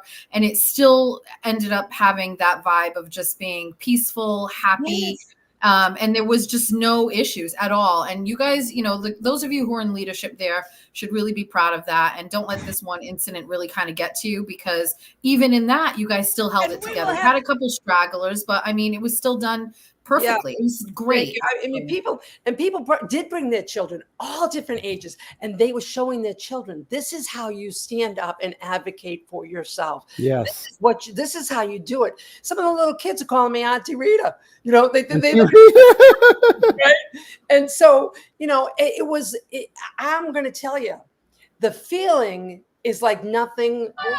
That's why people come. The feeling that there was on that sidewalk is like nothing people have ever experienced before. It is love. It is camaraderie. Yes. It is complete strangers coming together.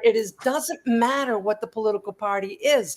We're all standing for the same thing: truth and accountability. Yeah. That's what we're standing for. And people, I mean, I walked the crowd towards the end because there were so many people coming in. I walked the crowd, and I would walk the crowd every single day, both sides of the street, making sure everybody knew this is how we behave in this area. This is what we do. These are the guidelines. No one said, oh no, we're going to do, everybody was respectful.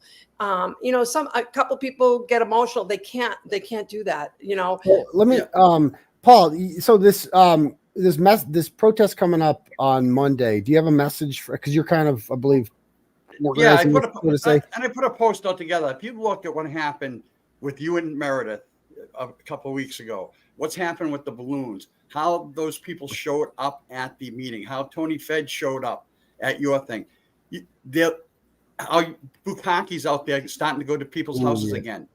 The other side's unhinged. And yes, they're trying so hard to get a reaction from us. And that's what they're trying. And that's what they're going to do Monday. And we have to just look the other way. The other one is Plevin. He put on his YouTube that he's going to be recording for Unsolved Mysteries. I can tell you 100% fact he is not recording for Unsolved Mysteries. Yeah, he's definitely not. How do you know it's a fact? I know it as a fact. Okay. I could just say that it's not a fact. And he might try to submit it to them, but it was not asked for by them. I can 100% say that. Okay. So he's just out there trying to get content for himself and get his name in there like he did for Court TV. I'm not worried about Plevin. Like, I'm not worried. No, I just don't want people. I don't want people to give him attention, but I don't want people. Tony Fed, I am a little worried about. Yeah, Crested Panties, I'm a little worried about, but I'm not worried about Plevin. But I think those guys, for the most part, most of us can control ourselves around them. Yeah. What I'm worried about is those people that can't control themselves around the Jen McCabe's of the world, because Jen McCabe's helping organize this. She's been putting out tweets and stuff. Oh, really?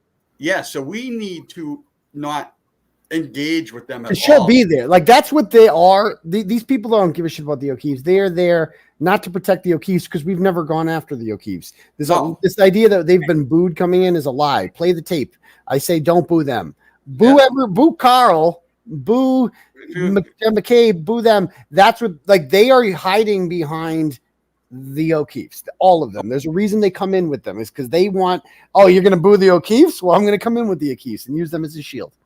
Hey, does anybody know if we're going to have this? Do we know if we're going to be in the old courtroom or are we going to be in the one where we don't know. We don't know, but we anticipate the small courtroom just because they got a taste of it and they like it, I think. If you look at the court document, it looks like they're in the civil courtroom, wherever that is. It says the room number 25. What's 25? That's 20. That's where the trial was held in 25. Oh, so it says 25. Oh, does it? Yeah, they like it that. Like, my hearing was held in there because they got a taste of it during the retrial, and they're like, "Oh, good, limited seating. Let's keep doing that." That's why they like it. They like it that way. They don't want a crowd. They don't want that at all. So, So Monday, just do what we do. That's all. That's basically it. You said it earlier, Aidan. That's what I was going to say. Is there are people that can't control themselves, and hey, listen, not everyone can control themselves. If you can't control yourself, don't come. Just chill out at home. Watch Tom CPU. Yes, and enjoy it. Just don't come. Yeah, just don't come. Yeah, they're looking to provoke, and they're gonna, I mean, somebody put a post up today, which I'm going to the Canton Police tomorrow with it, because I think it's a dog whistle, and I don't really want to say a lot of what it says.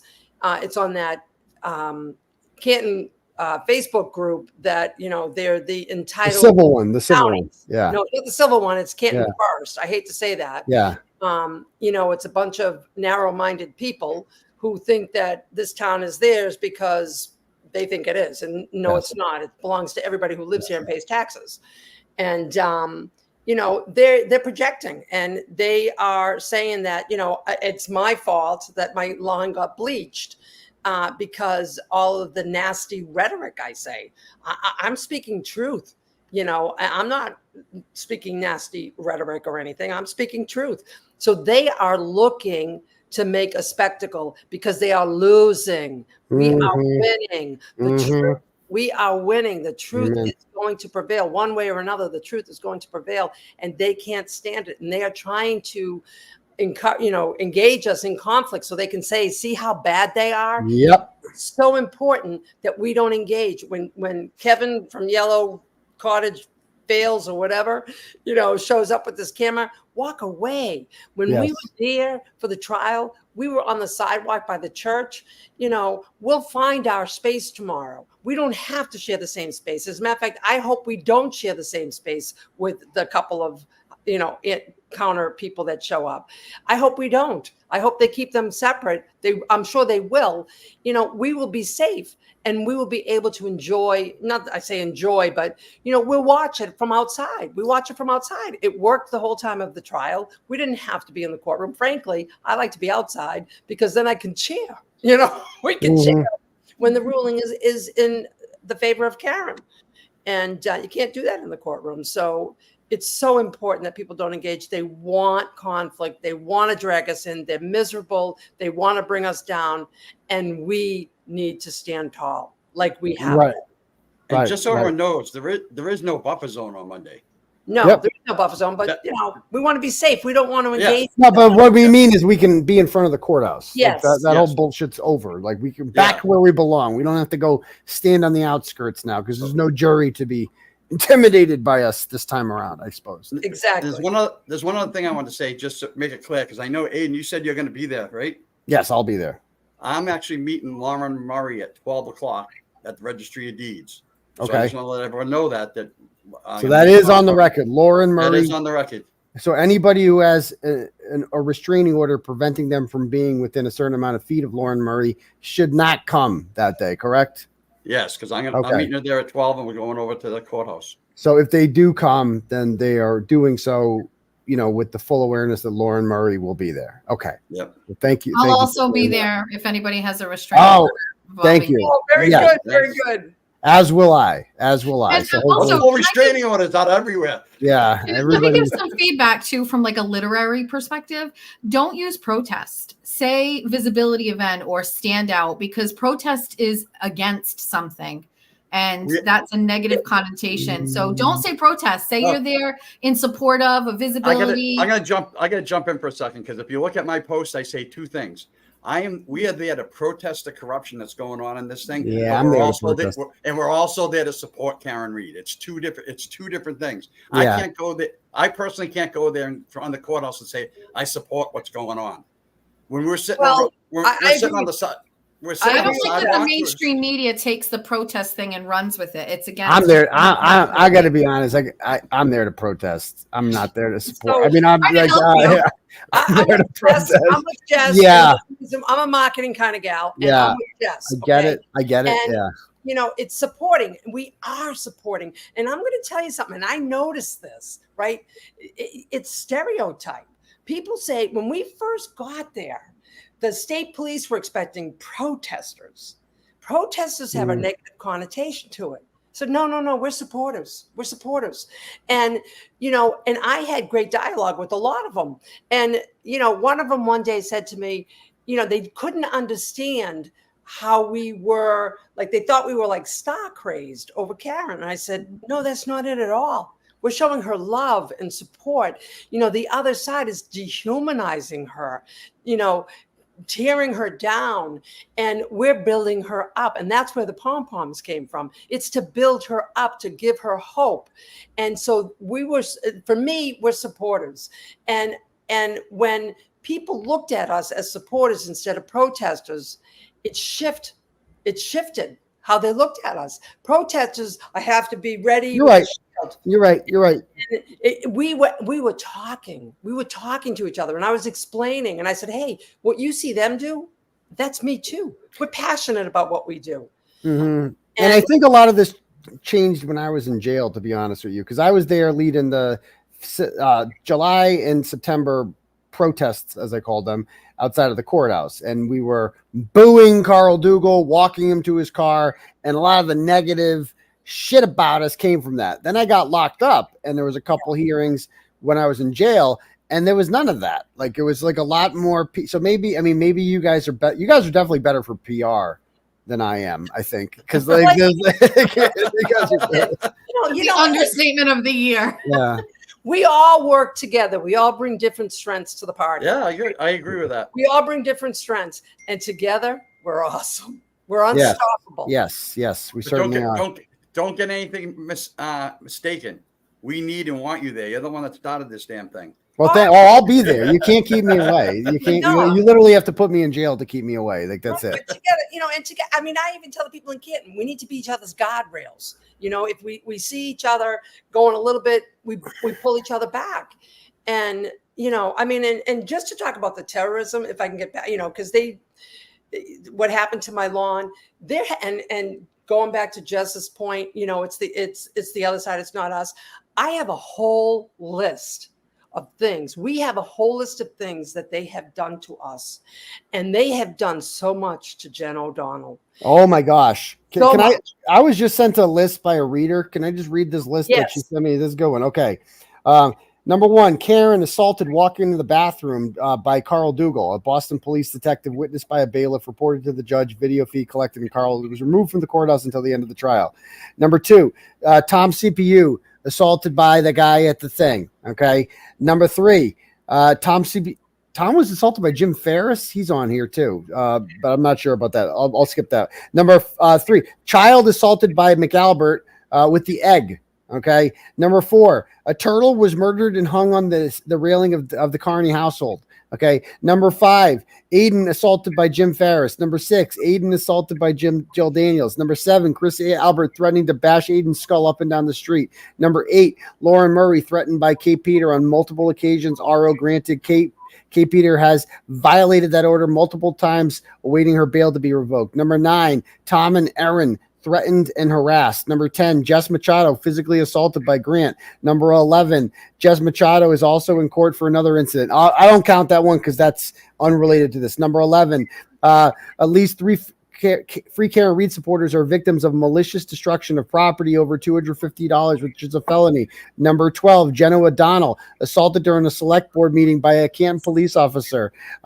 Number 13, Liz Proctor calling people's jobs and asking them to be fired. So that's just the start. We're missing so much. Right. So much. And so we're consulting a civil rights attorney this week. Oh, good. Yeah. We just said we've had enough. And, when with the select board meeting, because for us, it's twofold, and we've got the town government, and we've had enough. And, I have about 30 things in addition to what you just read, how, our rights are being violated. Our rights are being violated. We're being threatened, and we're at risk. And the town knows it. And, we don't feel safe. We don't feel safe. I mean, somebody's throwing bleach on my lawn, and, when they discarded the bag with the balloons, a dog could have got that. And, the bleach could have killed the dog. Anything could have happened. These people Speaking of unsafe, so here, Bukkake is backed up to his old tricks. He's going across the countryside. On Thursday and Friday, he went to the homes, just that we know of one woman in Walpole, a 52-year-old woman in Walpole, and another woman in Woburn. And so this is how your tax dollars are being spent. Now, keep in mind, this guy is murder police for Norfolk County. Okay, that's his job, is to solve the biggest and most important crimes. And what is he doing? He is scouring the countryside, looking for people who may or may not, within the last calendar year, sent a message to Jen McCabe or Lizzie Proctor telling them, you suck. You suck. You covered up a murder. You're a bad person, right? Or Colin Albert, you're a piece of shit, whatever. So people expressing their First Amendment rights, messaging someone saying, you suck. I don't like you. Now, I've said this before and I'll say it again. I don't encourage that sort of thing. I just say, just read the blogs. Okay. Just watch this shit, whatever. But if you do it, it's not illegal. Okay. I will also say that you're legally allowed to do that. And you are not a criminal for doing that. That's not felony witness intimidation, but they got a taste of it with me. And they're like, well, we can charge people with this. So we're going to do it to everyone, except they're not really looking to charge these people. They're looking to get these people to admit that Aidan put me up to this. So then Karen put Aidan up to it, so they can both be charged with conspiracy to commit witness intimidation. And here's a video of a woman. This woman's crime was she called Lizzie Proctor's workplace last week to find out if she was still working there, like as an inquiry, because there was rumors about had she been fired. You're allowed to do that. And she left a voicemail, telling her what she really thinks of her. And then this is the response. And I would like to point out that, are these police officers or is this Secret Service? Because if you sent a message to Donald Trump or Joe Biden and said, you're a piece of shit, I'm going to let you know what I really think of you when you come to town, you're going to get a visit from a Secret Service person, and they're going to ask you a bunch of questions and shit. That's how they're treated. They are treated like the president. Like if you message Lizzie Proctor or Jen McCabe, men with guns, brandishing their guns, are going to show up to your house and do this. And think about the information that's being shared with you. Think about the information being shared with you. So am I right or am I wrong about you learning that on the internet? On the internet. It was the actual people that lost their jobs. Somebody lost their job, actually. Absolutely. And they said that to you in person, or was it on the internet? Why do you want me to say it was on the internet? Well, on the internet means Turtleboy. That's what he means by this. You heard this from Turtleboy. Like, where are you getting your information from? This is the thought police, like literal thought police coming to your door and demanding where you learned information on the Karen Reed case from. And he's here to re-educate you and tell you that, no, none of that's true. We're good cops. Turtleboy's lying to you, and you have been fooled. That's the purpose of this trip. Because I'm asking where you learned this information from. I think you know. I don't know. That's why I'm talking. If I knew stuff, I would just write a report because I already know it, and I wouldn't waste my time talking to you. Waste my time. His time can't be wasted. On the internet, on social media, on some sort of platform, or was it in person from a loved one, relative, friend, acquaintance? No, it was none of my family. I watched you at trial, you fucking asshole. And I believe it. I have so much to say, but I'm not. It's your right to believe this. But if you do believe this, we will come to your door and ask where you learned it from. Take two. Again, what was the reason why you called these people and decided to take justice into your own hands? The reason I called these people is because I fucking felt like it. And it's a free country, and I will call whoever the fuck I feel like whenever I feel like doing so. Does that clear things up for you, Mr. Police Officer? That's why I did it. And I certainly do not owe you any sort of explanation for why I entered 10 digits into my phone and pressed send. I do not owe you, you do not police that. I do not owe you any sort of explanation. If Lizzie Proctor has a problem with that, she can seek a harassment prevention order. She does not need to send men with guns to my house to ask why I made a phone call. That's why. I don't know what to answer, not to answer, because I don't know. You could arrest me right now. Mr. Polar, I don't know the law. Okay. Good point, miss. Okay. And for anybody who has the Gestapo show up to their door like this, the correct response is to take your phone out and just mock them and say, you're a piece of shit protecting cop killers. Get the fuck off of my property. That is the only way to treat them with disdain and hatred. I know Rita probably disagrees. She's against hatred. She's all about love and unity. What would you do, Rita, if they showed up to your house? No, listen, I mean, I try to be productive, but I try to be positive, and he is, he's up to no good there. I mean, he's up to no good. Yeah. Isn't it curious to anybody that why they only go to women's houses? They do. They only go to women's houses. The guy with the ducks in the truck. Did they go to Como? Has Como got a visit yet? No, he hasn't. He hasn't. How has he not got a visit yet? He's the rubber ducky guy. I think they reach out to him and they say, "Can you stop? Can you stop?" And he would tell them no if that happens. Well, his brothers are active in the town, but but the guy, I don't want to say his name, but the Canton business that has been in business in Canton for 50 years, and the name of his business even carries the name of Canton in it. The one that was his truck was searched, his work truck was searched twice in front of his customers looking for rubber duckies and That's fake insane. $100 bills. The first time they came up with nothing, so they did a second warrant and they went back and searched his truck. And what they were looking for is a connect, and they took his GPS and they were looking for a connection. Who is this? I don't know if I'll text you. I don't know if he wants his name out there, but he's an unbelievable great guy. He's a supporter. He stands up. He has no problem. He's done work at my home. Unbelievable, great businessman and friend. And they, what he did was he put the rubber duckies outside of Chris's D&E pizza shop. I think he, on the bench there, little rubber duckies. Oh no. Oh my God. He was intimidated by the rubber duckies. So, he called his friends, probably not 911 or, the business line. He called them probably directly on their cell phones and, said there's rubber duckies out here and fake $100 bills. And can you go get that person? And of course, his friends, because we all know Chris Albert runs this town. And because he just does. And so the Canton Police Department works for Chris Albert. And so they dispatched, they got 2 search warrants and they searched this man's business truck and in front of his customers at his shop. Jesus. Looking for rubber duckies. And the first time they found nothing. The second time they found a small plastic bag of rubber duckies. But they didn't find those fake $100 bills. And the fake $100 bills are because the other side accused us of getting paid because they make up stuff. I saw that. Yeah. Yeah. And so we just got fake money to say, oh yeah. To mock them. Right. Mock them. Yeah. It's like, I cannot believe we're doing rubber duckies. And this commenter points out a good point. Like when I went up to Jen McCabe, I wasn't brandishing a gun and a badge. These guys are. Like, who's the real intimidator? What are you more intimidated? Little old Turtleboy? I thought they always say he's so short.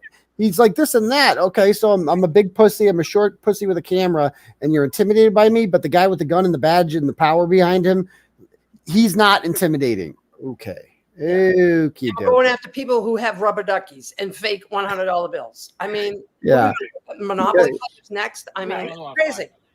I'm interviewing you about your actions. I could arrest you if there's a crime. I could arrest you. Yeah, because I have the gun. The rules and there's I play by the rules. What did she say? Yeah, right. What did she say? By the rules and strict policy. What did she do? Do we know? She sent Lizzie Proctor. She called Lizzie Proctor's workplace. Oh, okay. A few days ago to find out if she was still working there because she was curious. And so again, yeah, there's nothing wrong with that. You're allowed to find out.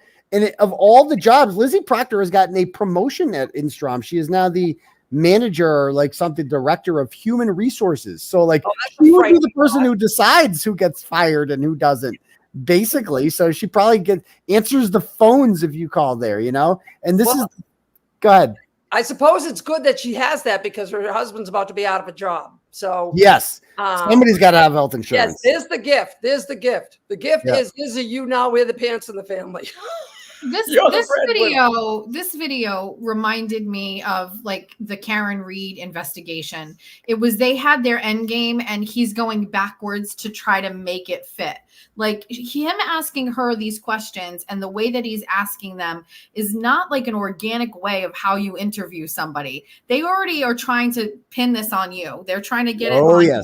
Oh yes. And they're moving backwards and going to these people. And what's really weird to me is not weird, but fortunately, they picked someone who seems to have a little bit of balls, right? And she's not intimidated. And if she was, she didn't show it.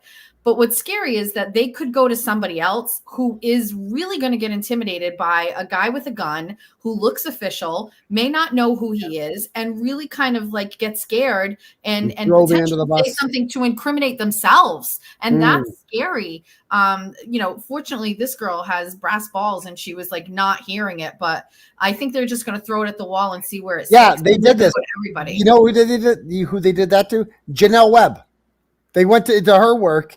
Demanded, and she gave up her shit. She did not have to give up. She gave up her phone, right? And they went through it, and That's where she got charged with, like, oh, just let us look for your phone. You'll be fine. Boom. Felony witness intimidation charge coming your way. That's what that was her reward for that. It's Don't so talk to dangerous. people, you know, like, and it's like bullshit. And, you know, like, how about the Lucky Loughran interview? When you're talking about that, they went into the Lucky Loughran interview with one goal in mind, not to find out who was driving the Ford Edge. They were like, how can we get Turtleboy on a wiretapping charge? If you read the interview, though, they ask him a million times, was he recording you? Did he tell you he was recording you? Do you know he records people? He does this all the time. Tell us about this. How did he know everything you said? Like, they had no interest in, like, figuring out, like, they had no interest in what Lucky Loughran actually said. That meant nothing to them. They're like, because that goes against everything they believe in. And their mission their mission was to get me on something, and that is what they did here. Did anyone find out about that Ford Edge in the house? This is great. Again, you can't believe everything you hear on the internet.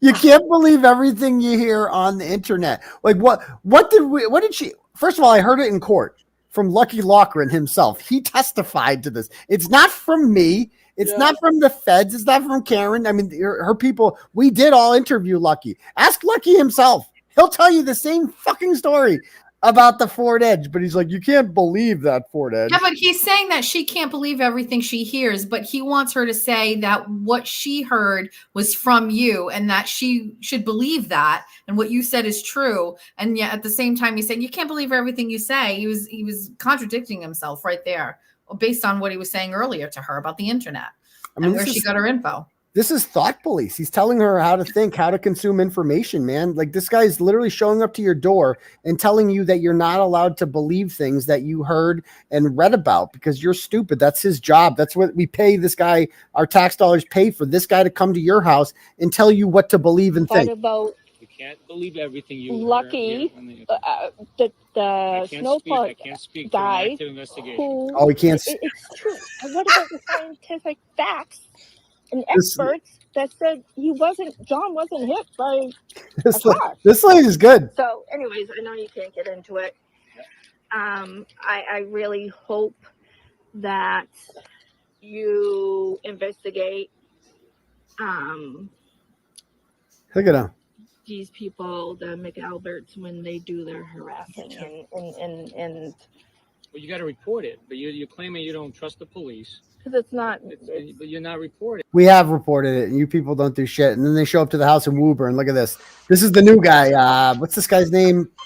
I forget his name. He's the new guy, the new thug. Something Kelly, right? Kelly, that's it. Yeah, Trooper Detective Kelly, the new guy, because Proctor's gone now. So this is his new partner. This fat ass showing up here. Look at him. Look at him standing there, standing like idiots. Dum dum dum dum. Okay, we're really gonna shake this woman down. Can your shirt get any tighter there, Bukkake? We get it. We get it. You like the way you like looking in the mirror. You like what you see there. You like taking your shirt off at weddings and dancing. We get it. We get it. That, did they call these people first? Did they call them or did they just go straight there?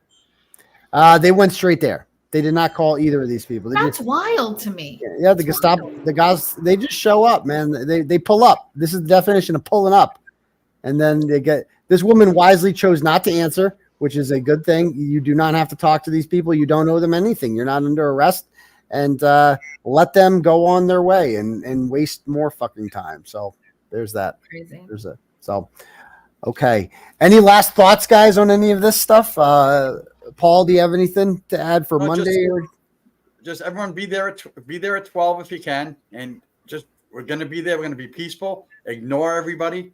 And we're there to support Karen, and we're not going to deal with this corruption. So bring your signs, bring everything you want. There's no buffer zone. We don't know what's going to happen when we get there because with all the stuff with the McAlberts, who knows what the state police are going to decide to do. I'm going to put Mark Randanza on my speed dial for Monday, just in case. Yeah. But seriously, guys, just show up. And they're going to bring some other people with them. We already saw, was Tony Fed or something like that. Yeah, it's ignore. Just there to antagonize people. Like, just like that. He's no JR, but JLR or whatever. But JLR, like that, just to get you going. That's what the people are going to be there for. If you ignore them, they go away. It's that simple. They really do. And the police told us that's their strategy. They told us at the very beginning, If you give them no attention, they will go away. And it's so effective. We saw that with some of the people that came in the beginning. We gave them no attention. They disappeared. They're there for one reason only, and that is to cause controversy, to make us look bad. So anyone who engages in them, anyone who yells back at them, anyone who yells profanity at them, they've won, you've lost. Exactly. So no profanity. All of us. Yeah. So please don't represent me like that. Please don't represent Karen like that.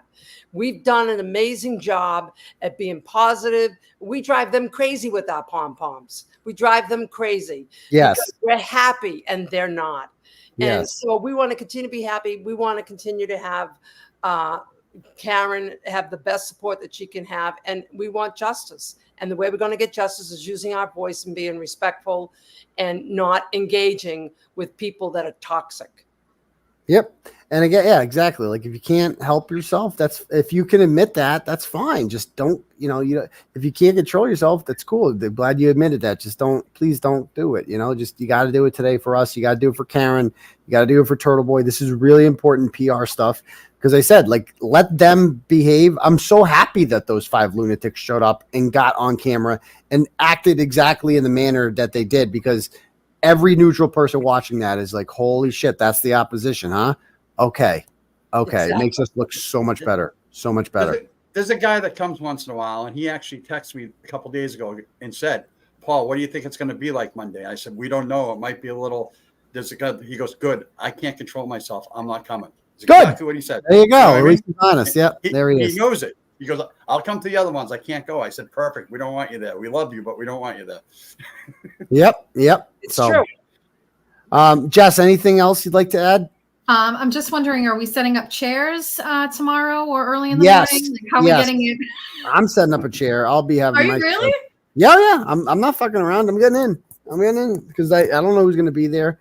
I have a little PTSD. I'm not going to lie. I can't believe we have to. The court really needed to revisit this. And I hope if they have a second trial, which I hope they don't have, they really need to get more organized and put some parameters up when it comes to the press. It caused so much dysfunction that was unnecessary, and we don't need it. So, yeah, I guess we could do chairs and get in line, and that's it. I'll see you on Monday. Yes. Awesome. Okay. Well, thank everybody for coming. I appreciate that. I'm just going to read some turtle chats and end the night here, but we'll see you guys all on Monday. See you Monday. Bye, guys. Bye, guys. Yeah, great guests, aren't they? We love them all. So let me just read some turtle chats here, stimulate some more discussion. Paul W sends $10 and says, love Jess's beautiful Fall River accent. Didn't know that was a thing until I read Michael Proctor's salacious text messages. So thank you, Paul. Lizzie, it's kind of like a mix of, it's like a Rhode Island accent, like a little bit of New York in it, a little bit of New York, but mostly Massachusetts. It's like Paulie D on the Jersey Shore. It's like he was the one that, he's clearly not from there. So thank you. Lizzie Fabulous sends $10 and says, love this panel tonight and how y'all just keep getting better. Thank you, Aidan, Jess, and Rita and Paul for being fierce. My pleasure, Lizzie. I agree. It was a great crew we had. Paul W sends $10, says leaky balloon knots found on lawns. Jess's weird Fall River accent. Another one. Trooper Proctor needs to join the stream. I know. Fall River accents and balloon talk. He'd fit right in here. We have what the fuck. DeFrucia sends $10 and goes, look at Krusty's ankles. I'd rather not. One is literally twice the size as the other. It's like that on video. Both days she showed up and she's not limping, so I don't think it's an injury. Why is it like that? I can't figure it out. That is the least of her physical deformities, sir. Thank you very much. Samantha sends $5 and says, the McCabe's and O'Keefe's are on vacation together out of state in Maine in between trials. That is correct. I have pictures of them, of Paul O'Keefe at a bar drinking with Jennifer McCabe, Denise Galvin, Bob Galvin, Matt McCabe, all of them. They're partying. They're on vacation together in a gunkwit. And, oh, no, you're doxing them. Man, they're out in public. All right. It is what it is. People are going to take pictures. It happens. And that's just disgusting. I mean, Paul, brother, they murdered your brother. Like, they murdered John. And I know you were like, oh, no, they couldn't have murdered John because I'm mad. I'm mad at Karen. And she went back to Dighton. So she must have done it. So it's okay that I hang out with these murderers. Brother, you are embarrassing yourself every fucking day. Your existence is a joke, Paul. I mean, this is the version of getting cucked. Like it's less humiliating to have your wife fucked in front of you by getting gangbanged, right? By 10 dudes. That is less humiliating than what the McCabe's and the Alberts are doing to you, brother.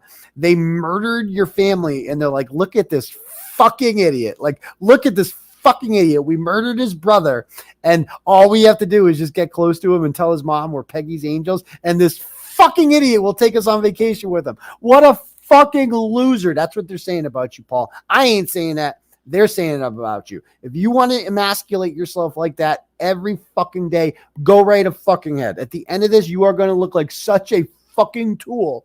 And don't say I didn't tell you so. Don't say I didn't tell you so. Fuck you, Paul. That's what I think of you. Okay. Think they will have enough time to dry out before Monday, just when you think Audacity and shock level couldn't get any worse. Also, fuck Bukkake pulling multiple surveillance footage for a rubber ducky, but none for John O'Keefe lying on a neighborhood lawn. Amen, brother. Amen. Do we have any cash apps here? Gene from Dorchester sends 5 and says, KP, Kevin, and Lally are very close. Okay, thank you. PW sends $12 and says, leaky balloon knots on lawns, call Trooper Proctor. Yes, that joke has been said several times at this point. Let's see. JJ sends $5 and says, did you see Karen Reed case on TMZ? Show strange and suspicious. All I saw the TMZ people talk about it, and all of them seem to think that Karen's innocent because that's normal. Like that's any normal person looking at this thinks that Karen Reed is innocent, of course. And then John DePetro put out a lie about how they're only working with TMZ. It's just a fucking lie. I don't know why. I liked John before this. I have nothing personal against him. I don't know why he chose to make himself into a cartoon character as a result of this, but he was good with some stuff before this. But he has just disgraced himself with his coverage of the Karen Reed case. JJ sends, let's see, no, that was JJ. Tracy sends $10 and goes, no, I got that one already. Okay.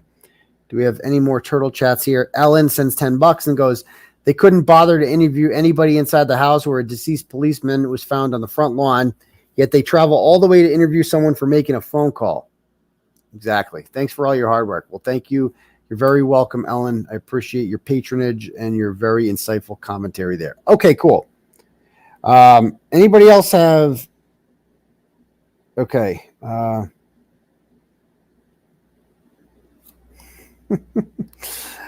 Okay.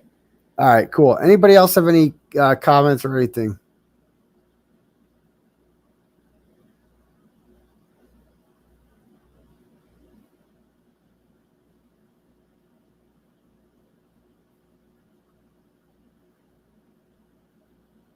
That was the word. That's the one. Has anyone given any thought to, why would there be zero video if Karen did it? The only reason there's zero video, exactly, because it doesn't favor the McAlberts, exactly.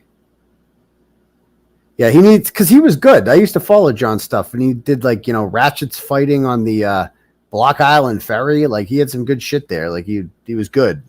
Like, he's actually done good journalism in the past, independent journalism.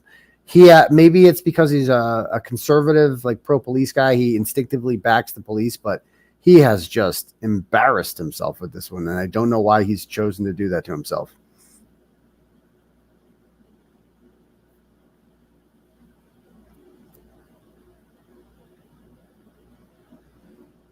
Any idea of what Sean will have tomorrow on Going Through the Motions? No, I have no idea, but I'll be watching because I find Sean very entertaining. So there's that. Okay. What's happening with Jill Daniels and Jim Ferris? They have a magistrate's hearing on August 22nd for probable cause. I don't know how there wouldn't be enough probable cause. It's all on video. So there's that.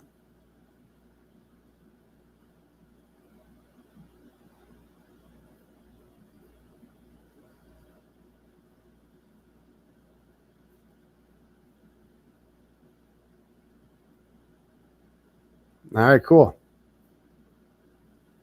And I am also working on, in my case, FYI, motions to dismiss. I talked to Bradle today. Motions to dismiss coming soon in our case. and possible new help coming in as well. The dream team may be expanded, so stay tuned on that. Possible, we'll see. Possible. So, and wait till you see who Compelling Pictures wants to play yours truly in a movie. The two names. It's just I'm like, what?